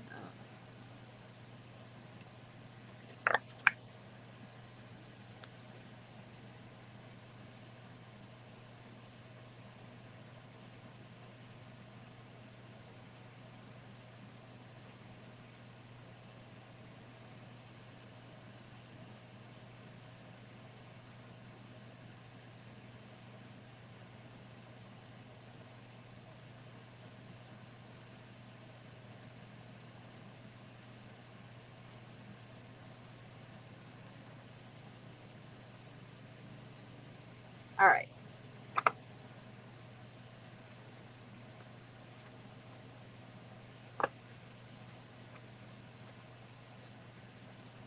All right. Let's see. Stir stick.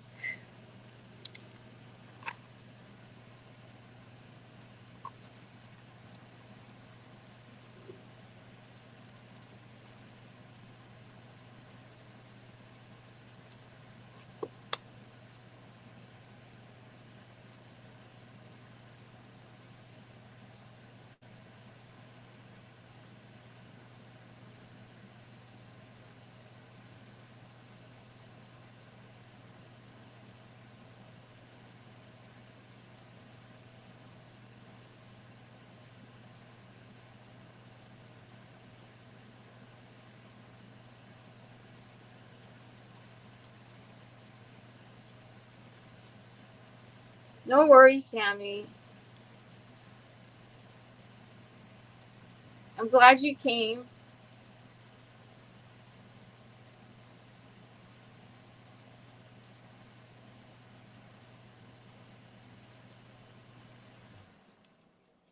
I swear.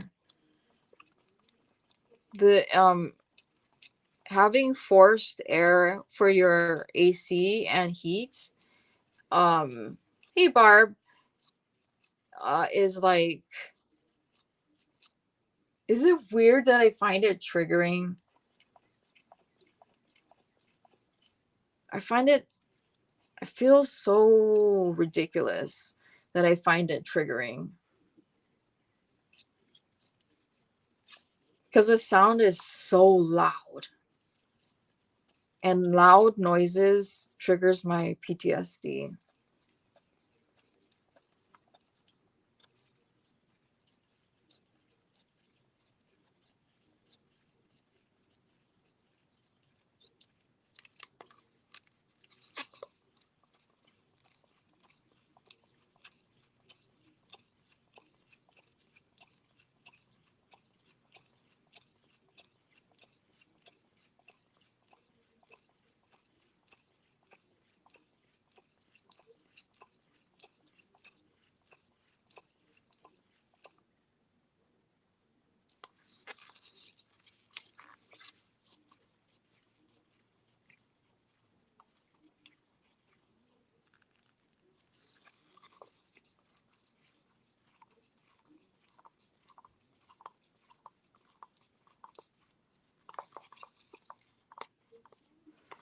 You know what's funny is the other day, I know some of you have saw my post on my community tab, um, about how much I love, um,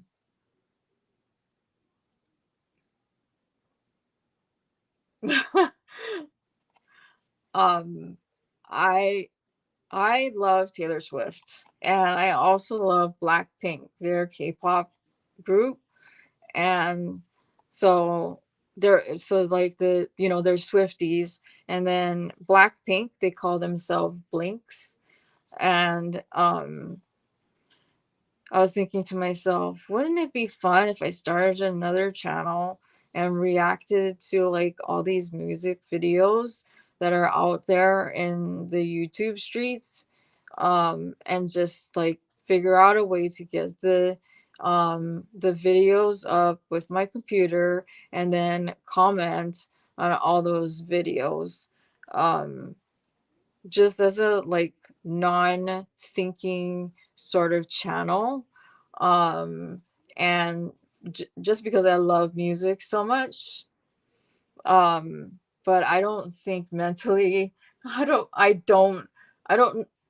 don't know if it would even take off, um because it's like, well, of course, that's what I thought about this channel, and look at where we are now. But yeah, I have uh, given some serious thought as to whether it would be worth it to figure out all of that stuff, the technical stuff on how to get the video loaded, and then yeah, I know, it's like, it's funny. People are like, "What? Blink? What? Blackpink? What is that?" They are amazing. Their choreography, um, the music, even though I don't understand half of what they're saying, it is so catchy. I love them to death. Although not all of them were, I don't think they were all born in Korea. I think maybe one of them is from New Zealand or Australia. But I was thinking, oh, wouldn't it be fun to start a channel where I could like react to videos? Um, Especially videos or music, um, that maybe people haven't uh, heard of. Because it's funny when I see some of these people who are reacting to music and they don't know who the Righteous Brothers are, or they don't know who Charles Daniels is, and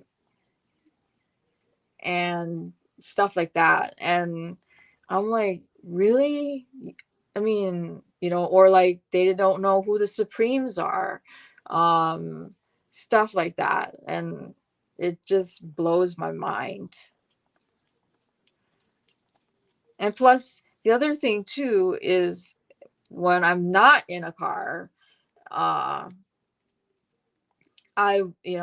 music soothes the soul. And they say that music also is a universal language.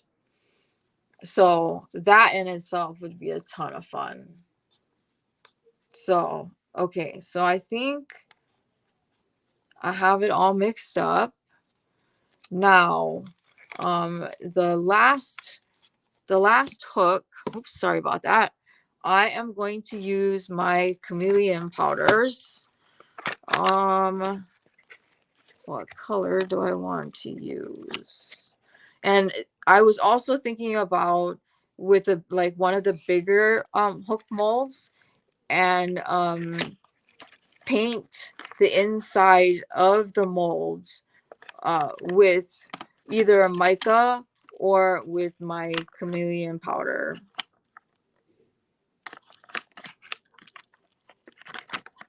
So let's see, what color do I want to use? No.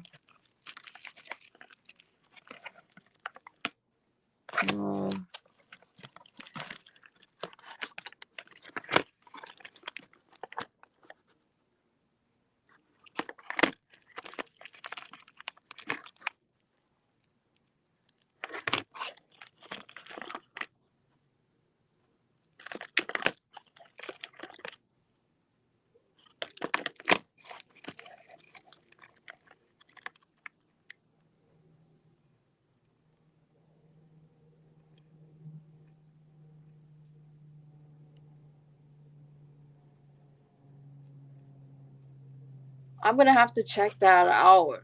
Same with is it Mama Moo? Suzanne, is that how you pronounce that? And Tris, I'm gonna have to definitely check out the disco. I also love J-pop. J-pop is a lot of fun too. Okay, so the chameleon powder that I am going to use is blue. I'll show you what it looks like.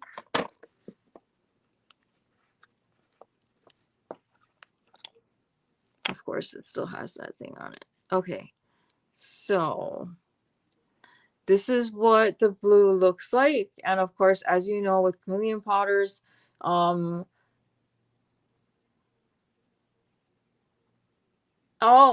special project. That sounds like fun. I also want to learn, I want to like teach myself how to make a somebody. I know that the pattern is out there, so I just need to like sit down and do it.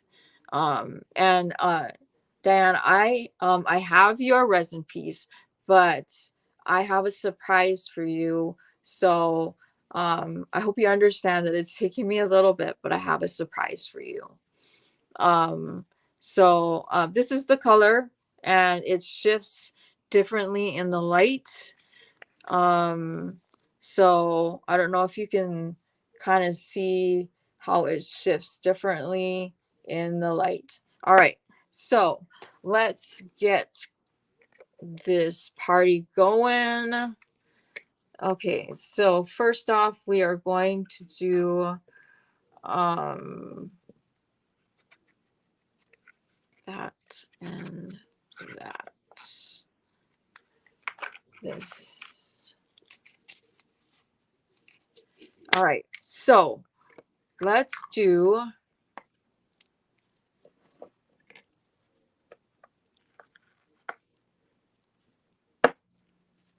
we're gonna do this one. This one is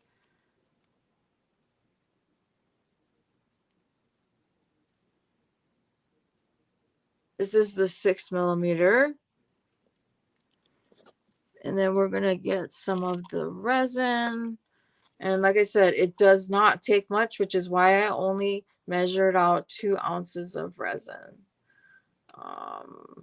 So I don't know if I'll even need that much, but let's do a little bit more because I'd rather have more than not enough.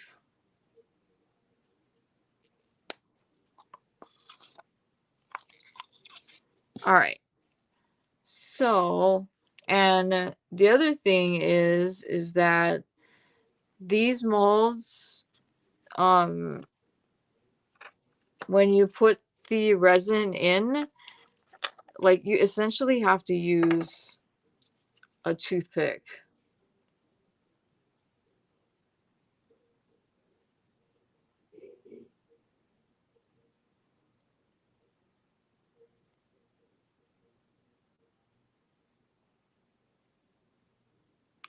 I also have a question. Okay, so you guys saw the lei that I made for my son.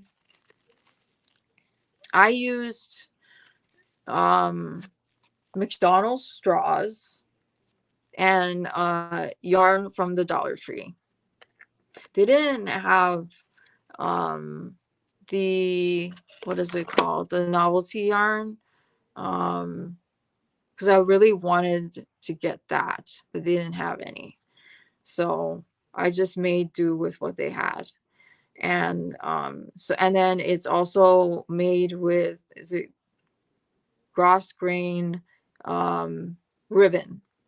What I'm wondering is if you guys would like to learn how to make a lei like that, because you can do it with 1 straw all the way up to 4 straws. If you are interested in learning how to make it, it's super simple. It does not take a lot of time to make. And I would say that that particular type of project would be a great scrap buster.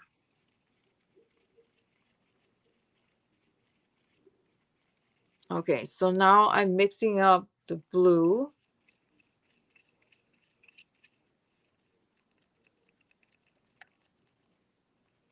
All right, so now I am going to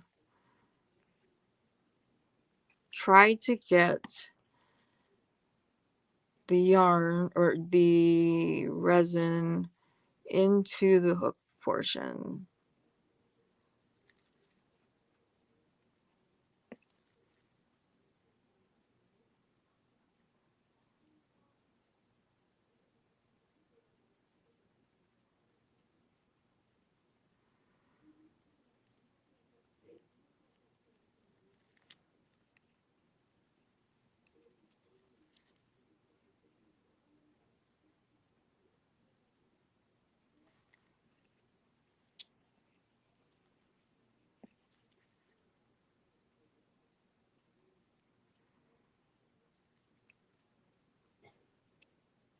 So I don't know if you can tell.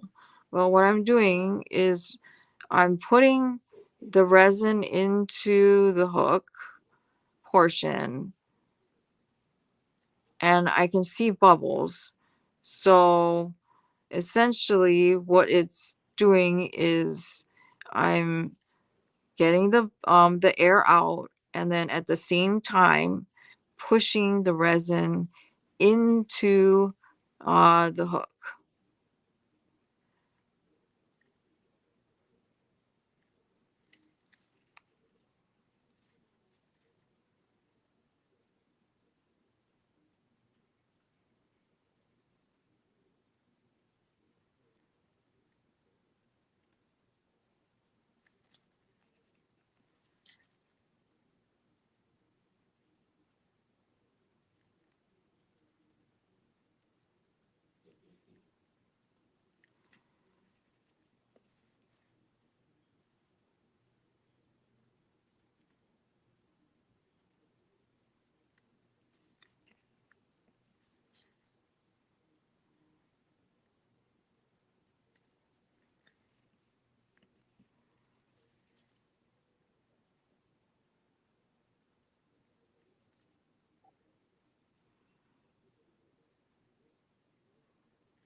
Yesterday when we were looking at a couple of houses, my husband says, you know what would be a really great idea is if we bought a couple of uh, live wood pieces that like we could turn into a really cool countertop. And he said, what would be even cooler is if you could then um, use the resin um, on top of the countertop and make it into essentially what we would want and replace whatever is in the home. So I said, yeah, that would be so much fun for me to do. Kind of take his and my idea of what we would want to have and then have it come to life.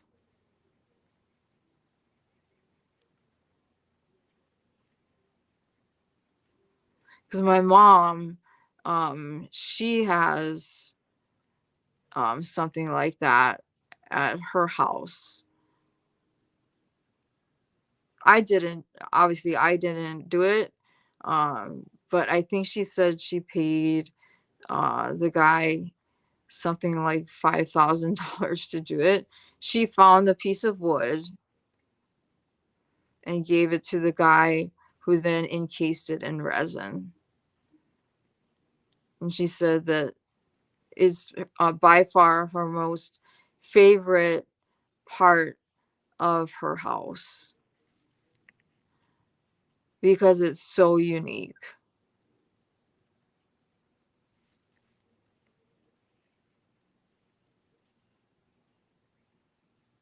Yeah, I've watched other YouTubers do it, um and it is absolutely amazing, and they come out so gorgeous. So um it would be fun for me because it's our house. So it would be something that, he and I could design together. Um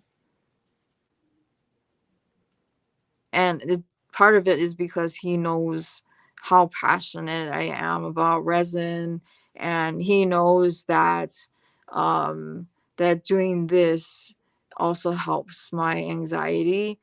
um and then he says, yeah, and if you get good enough, um we could offer the services to others. I'm like, yeah, as long as it's under your name, because otherwise it'll cause problems with my disability. But um I would love to be able to do that. So right now, the hook portion of the mold is almost full. I see one bubble that just will not go away.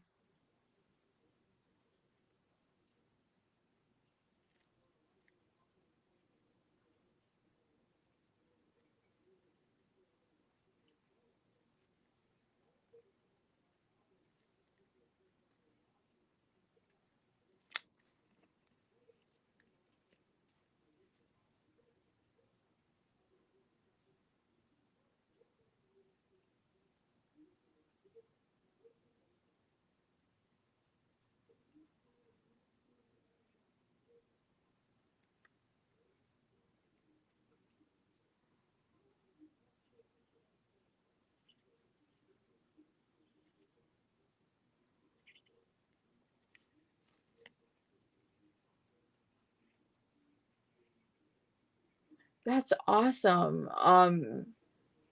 Yeah, that would be so much fun.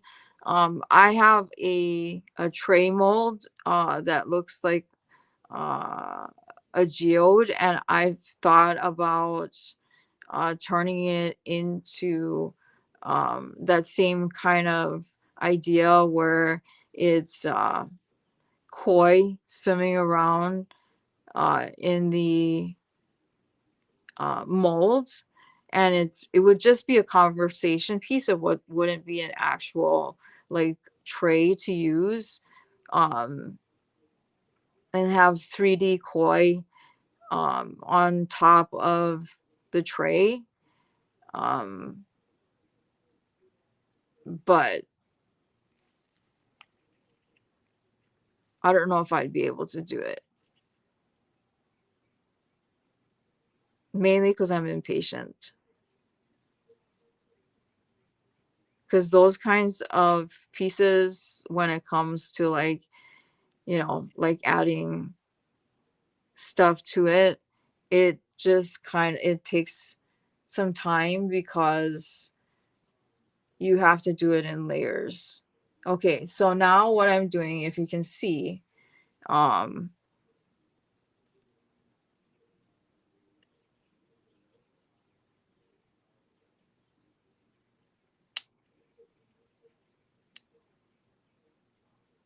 okay, so you can see how part of the mold is filled. um I can see the bubble. But what I'm going to do is I'm going to use my toothpick, and I'm going to, hey Lydia, I am going to fill up the rest of this mold.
Okay, so I'm good with that. And what I'm going to do, because there is still a bubble, I don't know if you can see that. That white spot there, that's a bubble. So what I'm going to do, so I've filled it up, and I am going to later I'm going to come back, and when it's a little more pliable, I'm going to then see if I can squeeze more of the um, bubble out, and then push a little bit more of the resin in. So I'm going to move this out of the way.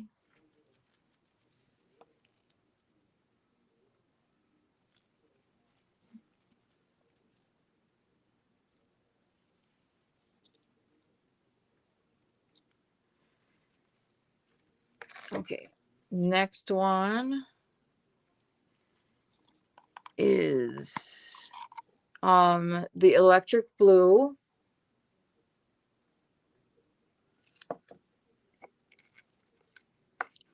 And I think what I'm going to do is I'm going to use some of that other blue and mix it with this one.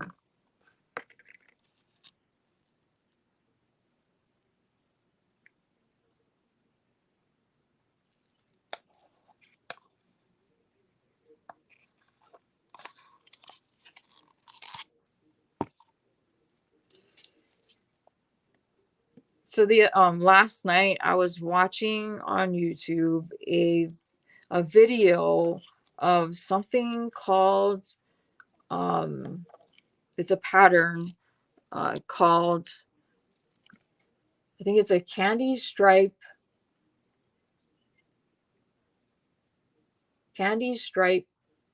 blanket. Is that right? Has anybody heard of that?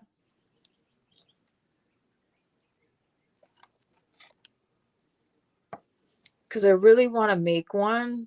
It doesn't seem like it's like crazy hard to do, because it looks like it's just single crochet and then front post, back post.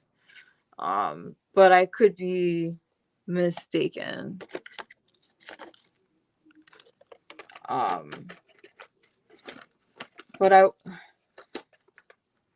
I want to make that, and but I don't know. I'm like, am I confident enough to make it and have it uh, come out okay? Because I'm not quite that talented. I think I've fooled all of you. Hi, Drini. With the resin. So, but I really liked the way that blanket looked. And so, like I said, I want to see if I can make that. And then use it as like a Christmas gift or whatever, or just keep it for myself. Okay, so now I'm mixing the electric blue, and like I said, it's a matter of uh, getting the resin into the hook portion, and then filling in the rest. So this is what the electric blue looks like.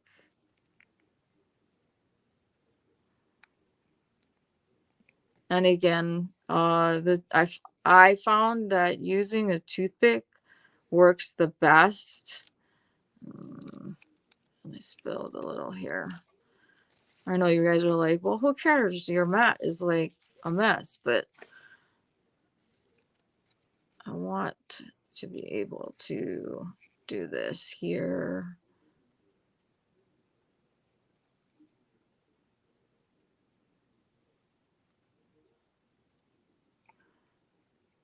And also don't forget that I do have the Ohana appreciation live that will be next month. You do have to be a subscriber in order to participate. There will be tons of giveaways. We'll have tons of fun. And then uh, if you, and of course, this is no pressure. If you want to donate something for the live, just email me at the email that you see on the screen. Um, it's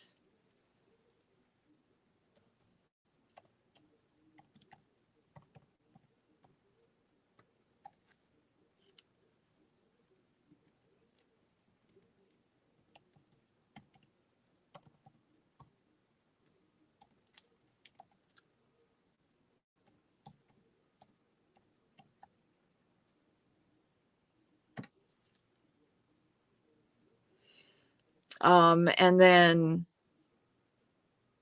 in the subject, just say uh, donation for appreciation line live, and then um, in the body of the email what you are donating, and then whether or not it's open to just the 50 states or worldwide, and then obviously what you will be giving. And like I said, no pressure. I do have prizes, some that were donated by referrals. They were super generous in order um, to do that. And then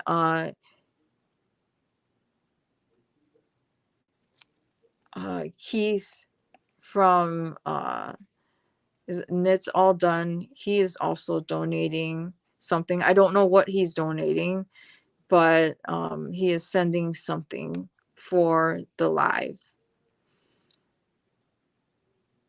So the appreciation live is for you guys. It's going to be a ton of fun, and I'm going to be setting up the live so that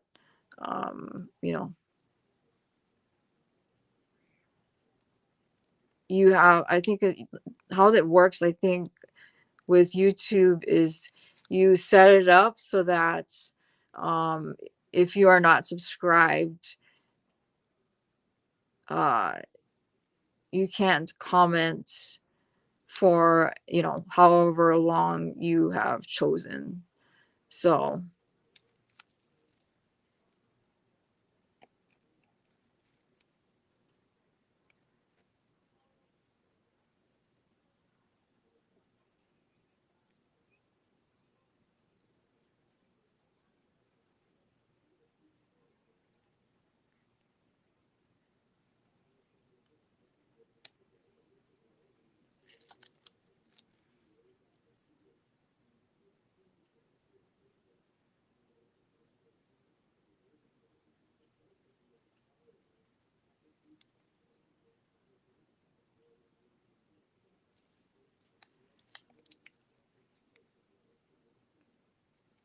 so so I think filling in the hook portion is the best way to go to try to get all those air bubbles out.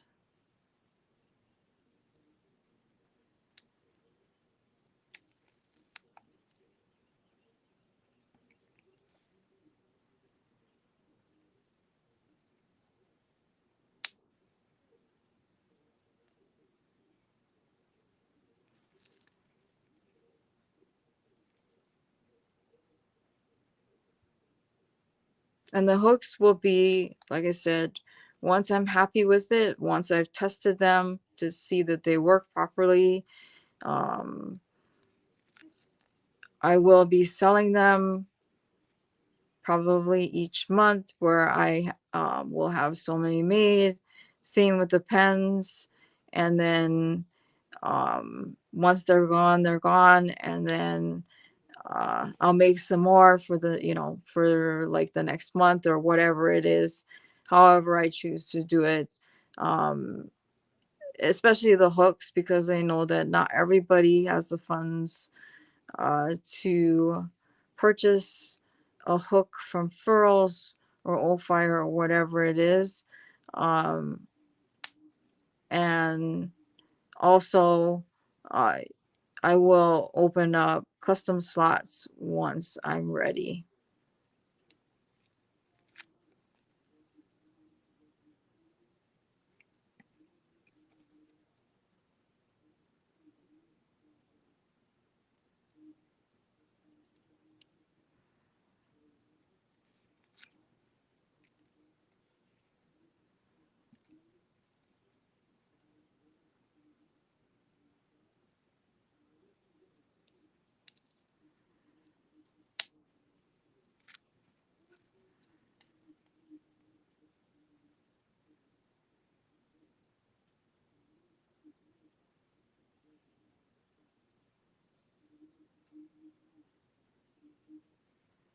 Okay, so that's that. I'm going to wipe this off. Okay, so that's still okay. And then I'm going to add this blue.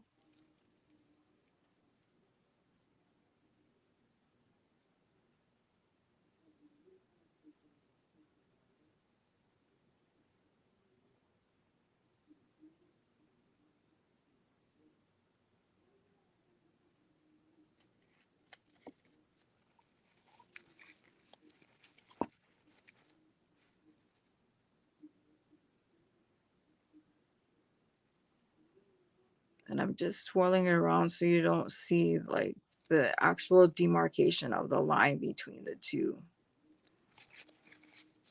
And I need to get more of that in there.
Ah,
Okay. So that's what that one looks like.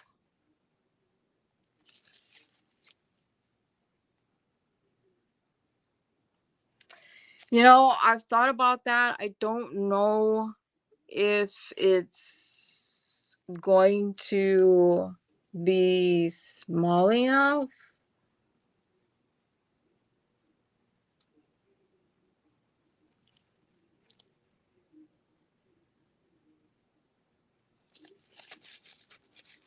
Because when I did it the first time, it didn't roll.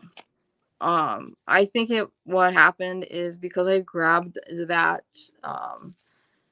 blue colored resin, I think I may have accidentally knocked it over. Um, but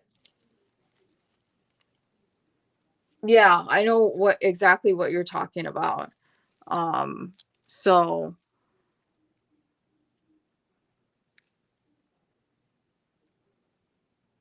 I was thinking of like making something myself. The other thing too that I've noticed right now is that if the resin is thick enough, getting it down into the hook is a lot easier. So like kind of letting it semi-cure seems to help it along a little bit.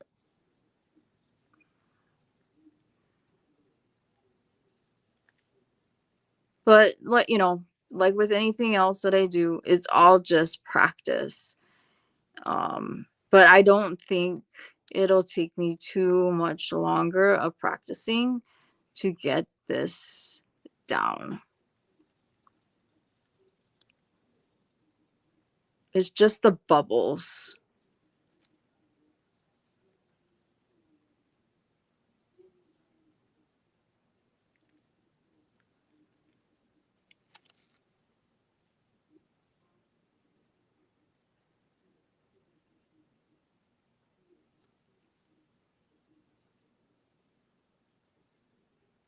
And then the other thing that I learned as far as bubbles go is you don't poke them, like you don't stab them.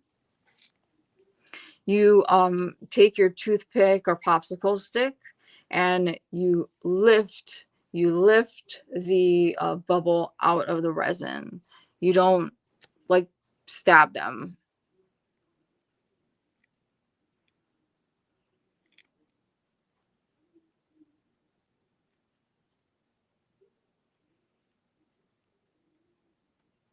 Okay, so we're gonna stop with that one, and then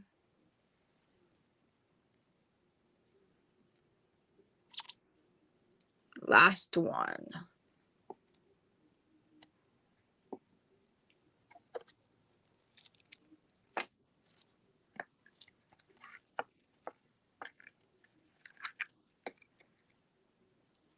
And then eventually what I'm gonna have to do is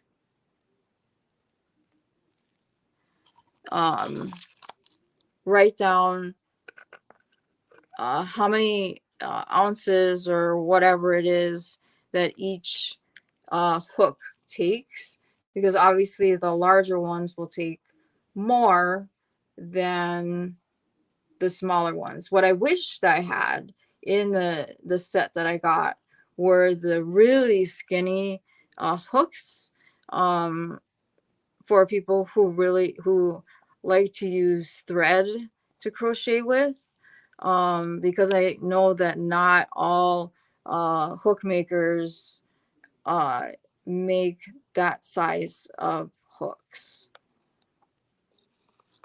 So, okay, so we are going to go ahead and uh, do this. Okay, so this one is the apple green. This is apple green.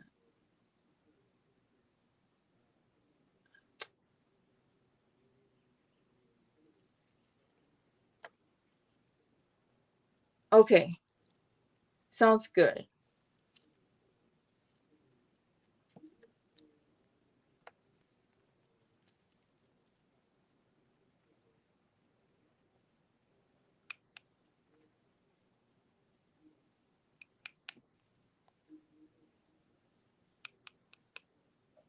I actually thought about, like, with these to use, like, what are they called? Drink holders, you know, the cup holders you get from like McDonald's or whatever, and using that to hold the molds once they're filled. Uh, since you're able to usually put like straws or something. Well, I'll try that. Definitely for sure. So okay, so that was the um apple green, and then the next color is going to be the silver ash.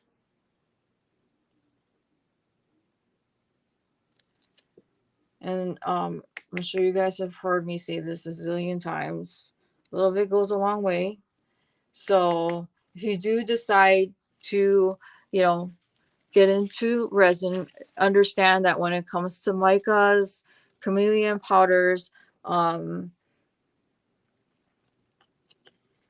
you while it may seem that they're a little bit on the pricey side, realize that you will get a lot of use out of each container, a lot of use. So it's just a matter, you know, of understanding that just because maybe you spent, you know, 13 bucks, uh, and you're like, wow, that's a lot or whatever. Um, it does go a very long way. So, especially the chameleon powders, um, you don't need much whatsoever. Like, you know, with the dragon book, you don't need a lot to achieve a specific look that you're looking for. Okay, sounds good, Diane. I will take a look.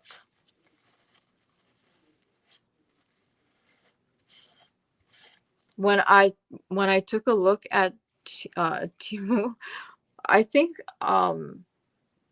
I filled my cart up because it gave me like some sort of coupon where I could get so many things equal to like $30. And and then it says now you can pick you know, out of this whatever and get this for this much.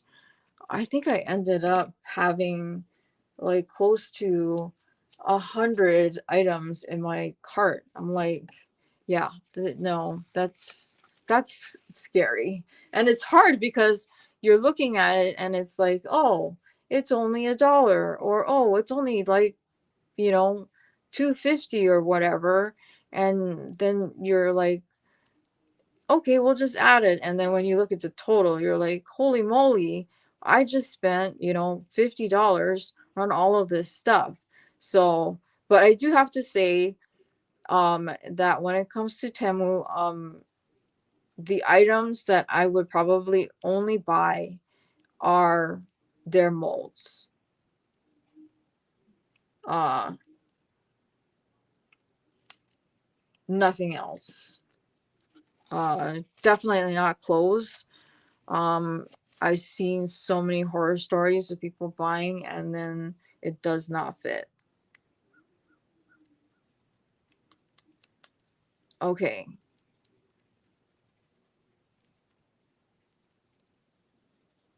All right. Let's see here.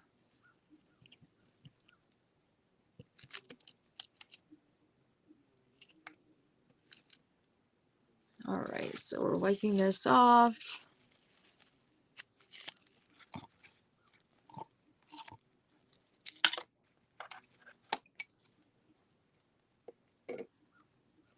Okay, so this is the apple green, silvery ash, and this is the parakeet.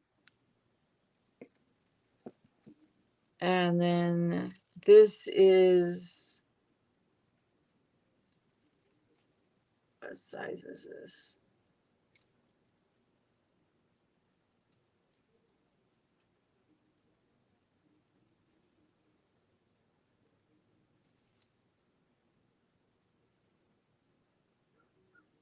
I think this is a 4. Okay. Now grabbing another toothpick. We'll start with the parakeet.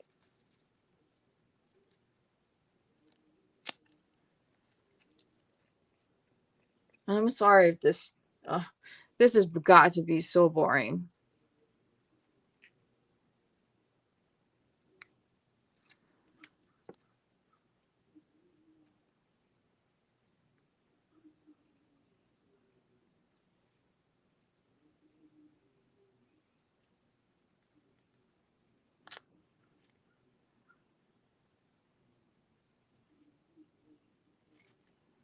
But I am glad that you guys did come and visit me. Um I've said this before, even if nobody shows up, I would still do the live by myself. I'm funny that way. This is relaxing. Even though I do get the jitters right before I hit the go live button. I don't know why that is. I just do.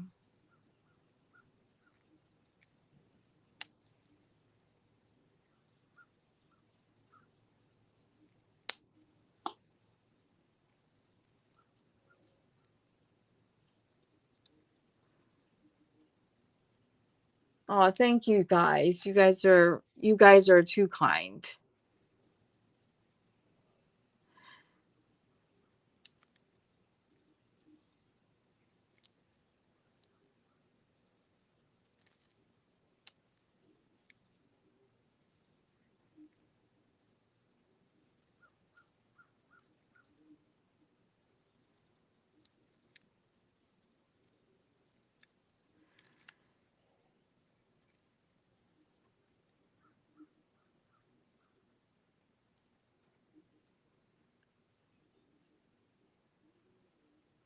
Oh, you guys have been on here for 3 hours with me. My goodness, thank you.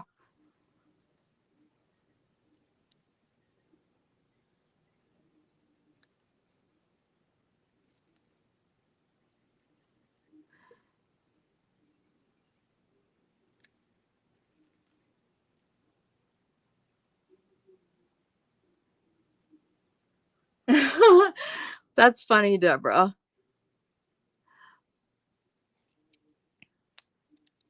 I like to think that the like when I do this stuff, um, it's like all of us sitting together and everybody's kind of doing their own thing, crocheting or like Deborah's doing reading or knitting or whatever it is.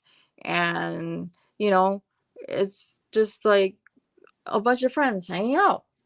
And that's why I like doing these. You guys can see me pour, ask questions if you want, or whatever it is, and then and which is why I keep doing it, because one, it's relaxing for me, and I hope it's relaxing for you guys. And maybe you might learn a little bit from what I'm doing as I make a mess. But uh that it's something that's fun, and that there's like no pressure at all to be like, oh, we have to have like all of this interaction going to make it interesting. um that's uh that's what I like about doing stuff like this. It I think um relieve some of the pressure off of like me, and then also off of maybe you guys having to be like, oh, we have to talk about something, that you can just, you know, do whatever it is that you want to do, um and just hang out.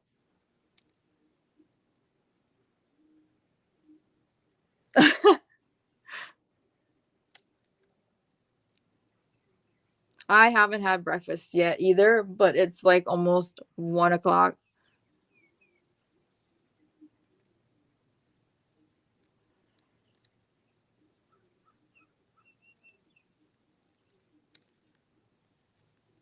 I have a feeling that this one is going to give me a problem, that the hook is not going to fill properly just because it is so small.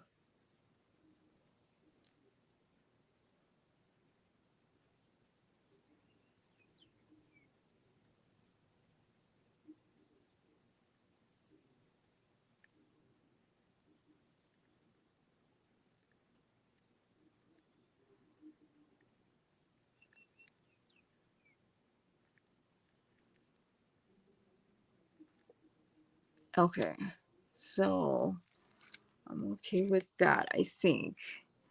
'Cause I can't really tell if there's any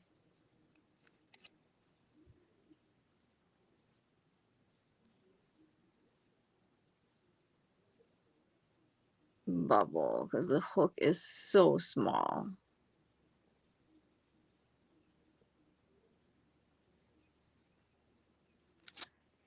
Okay, now we're gonna put in the black.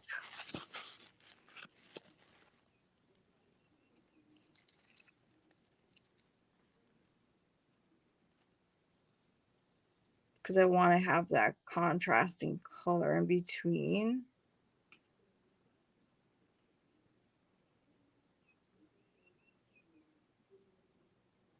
And like I said, once I get this down to where I feel comfortable with it, I will also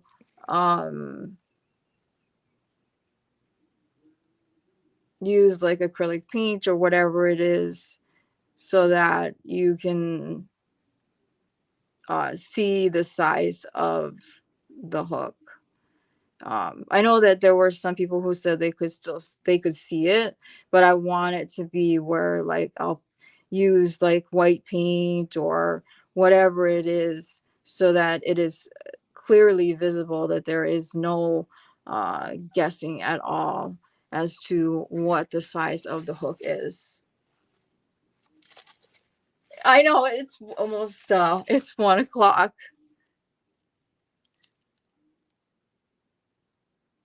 So I'm trying to get this done. And then the last one is the apple.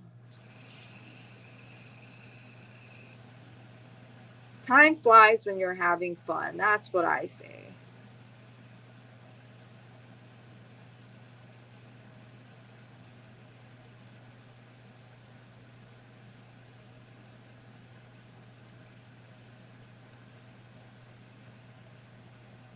It might, but the thing is I don't. The only thing I would be afraid of is with the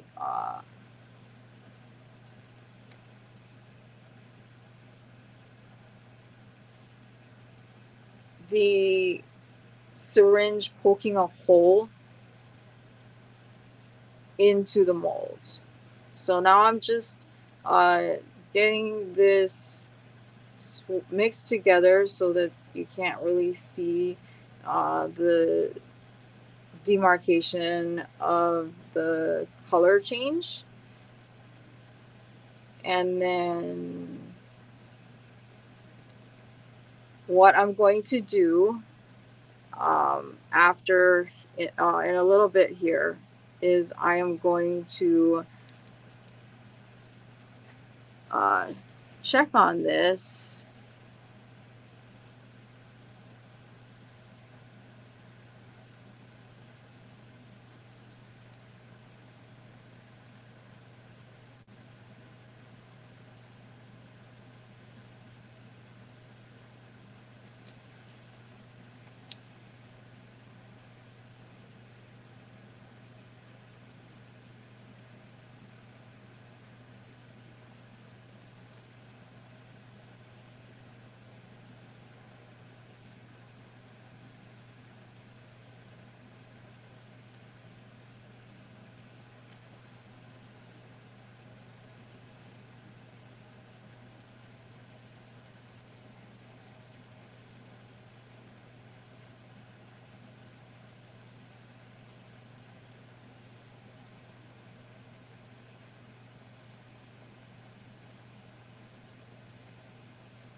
I might try to see if maybe that might work. I will see. I don't. Would Amazon have something like that? I wouldn't know where to get them.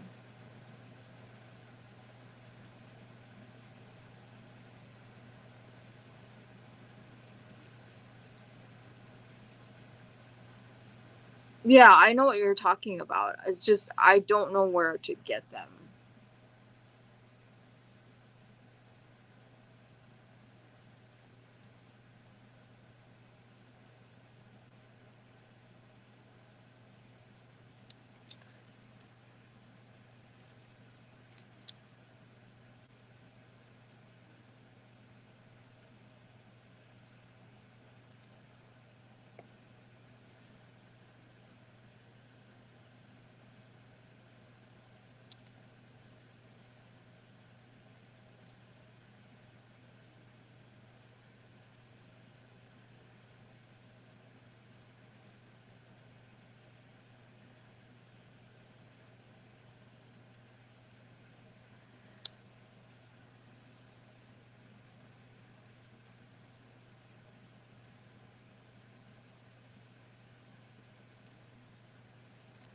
All right.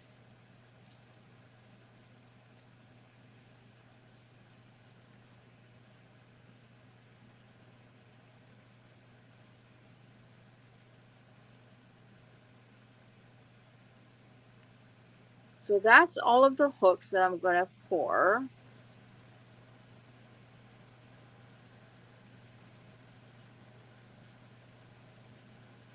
And we'll see how they come out. And like I said, I'm going to check back here in a little bit for the bubbles and if I need to pop any, um, so that the resin gets down into that hook portion.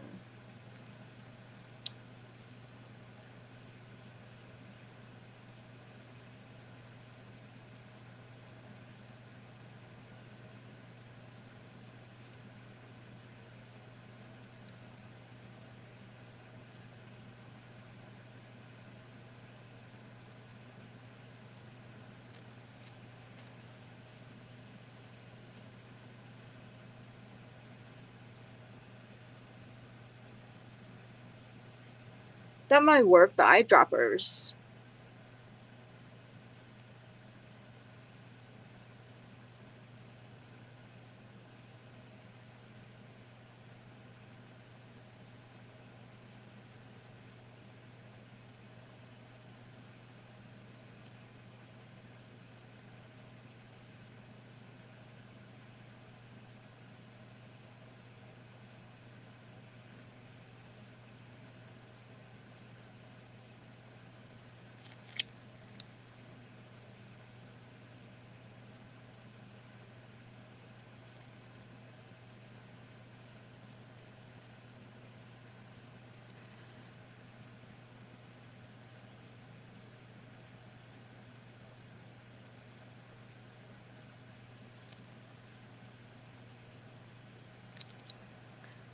All right. So, that that should do it, everybody. I am thus far here. Let me show you the last one. This is the last one. I don't know if you can see, but it's got, so this is the apple green, the ash, and that's the what is it, parakeet. So um I will check back in a little bit to see if I need to get out some more bubbles, um and then yeah. Okay, that actually sounds good. um I can check both on Temu and all of that stuff. So that will pretty much be it. I thank you guys for coming. I really appreciate this. Is a bunch of fun. Thank you for hanging out with me for such a long time. I'm hoping that the hooks come out. I have a good feeling about the larger ones. The smaller one, I don't know. But we will get there. It's an experiment, and it's called that for a reason. And I will see you guys in my next video. I've got some unboxings to do, and I will probably record that tomorrow. And I I hope you guys enjoyed this. And yeah, so until next time, and oh, don't forget to leave a thumbs up if you haven't done so already, even though I'm probably sure you guys have. And then uh, spread the word about the resin sale and the appreciation live, and we will have a ton of fun. So love you guys, and I will talk to you guys later. Bye.